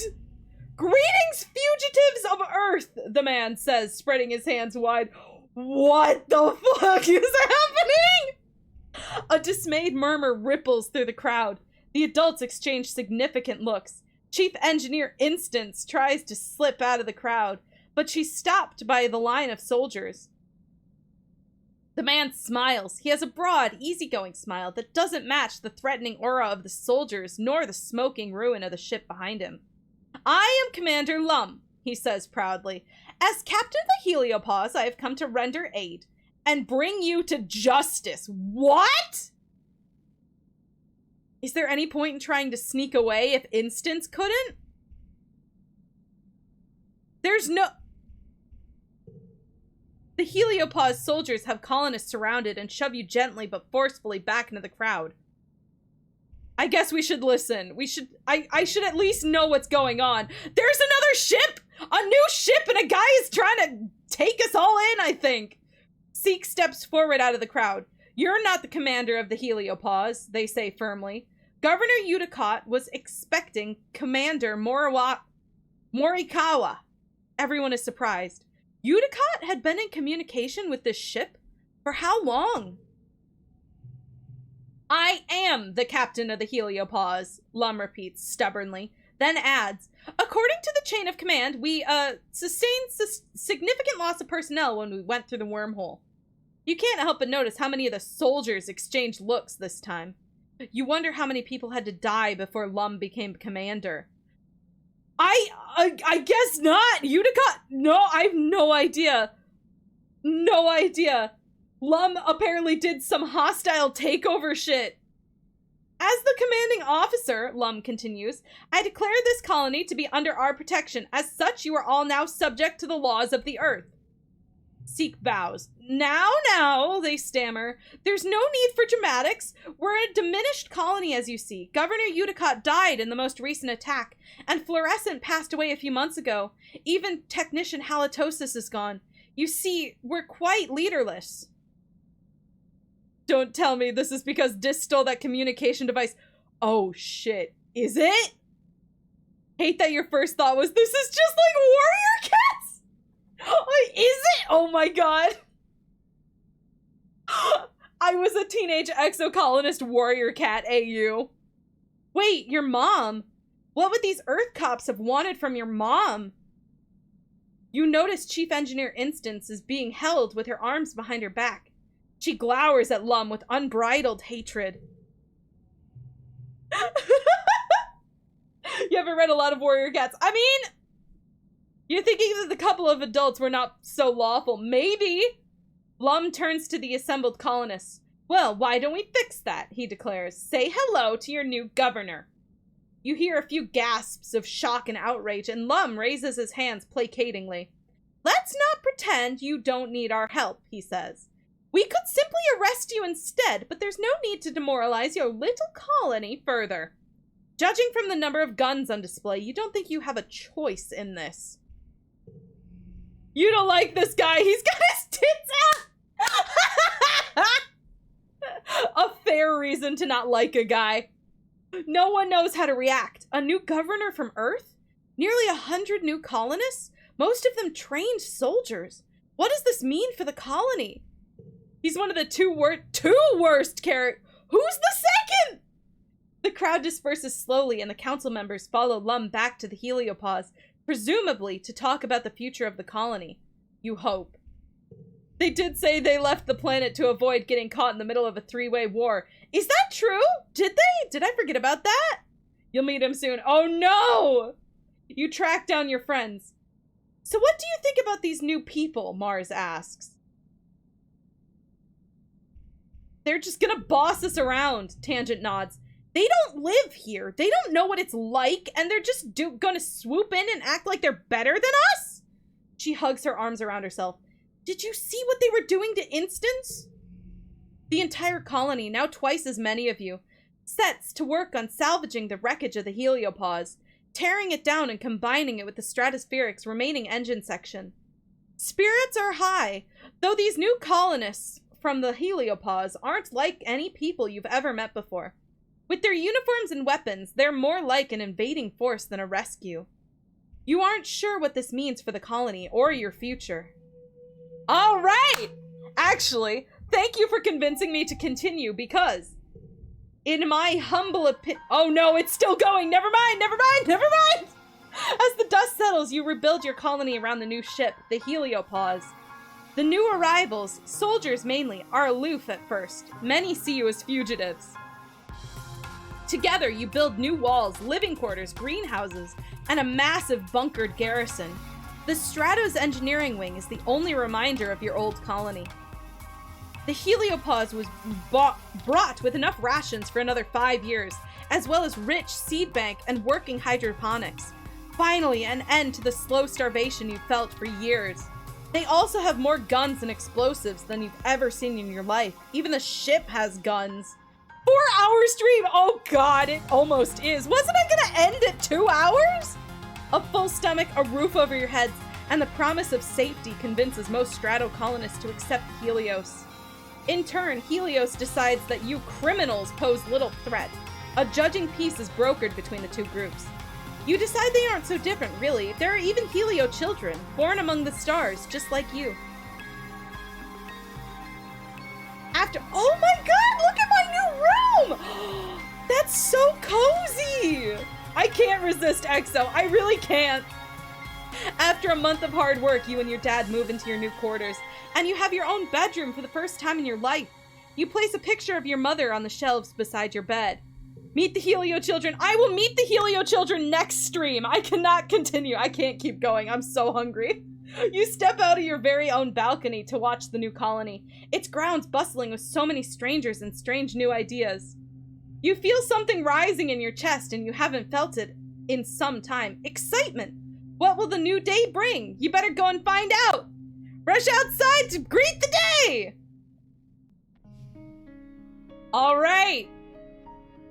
New setting, new location, and with that, this leaves us on a very good cliffhanger.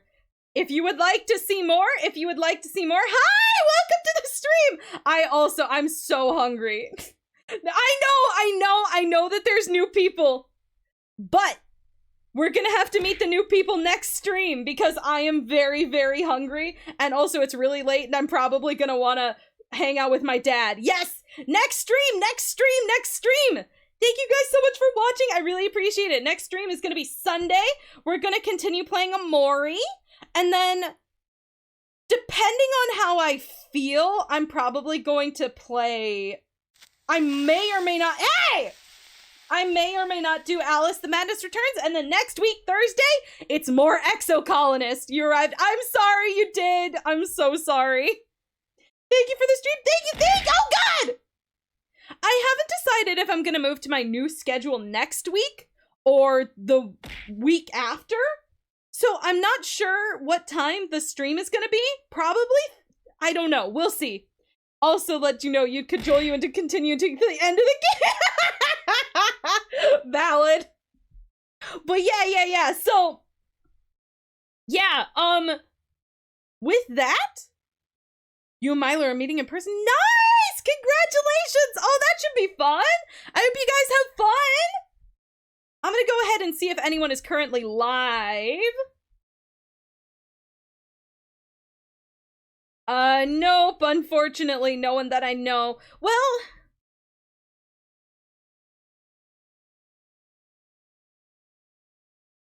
maybe I'll raid. Okay, I'm gonna be honest, I know of this person, but I don't know much about her. So I apologize if this is not a right fit. I'm gonna say we'll raid Galaxy Goldfish here, who's believe a friend of Ollie's.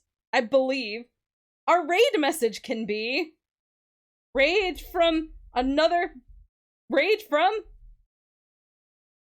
exoplanet. I don't want to do like a really weird bread sister. Yes, a bread sister.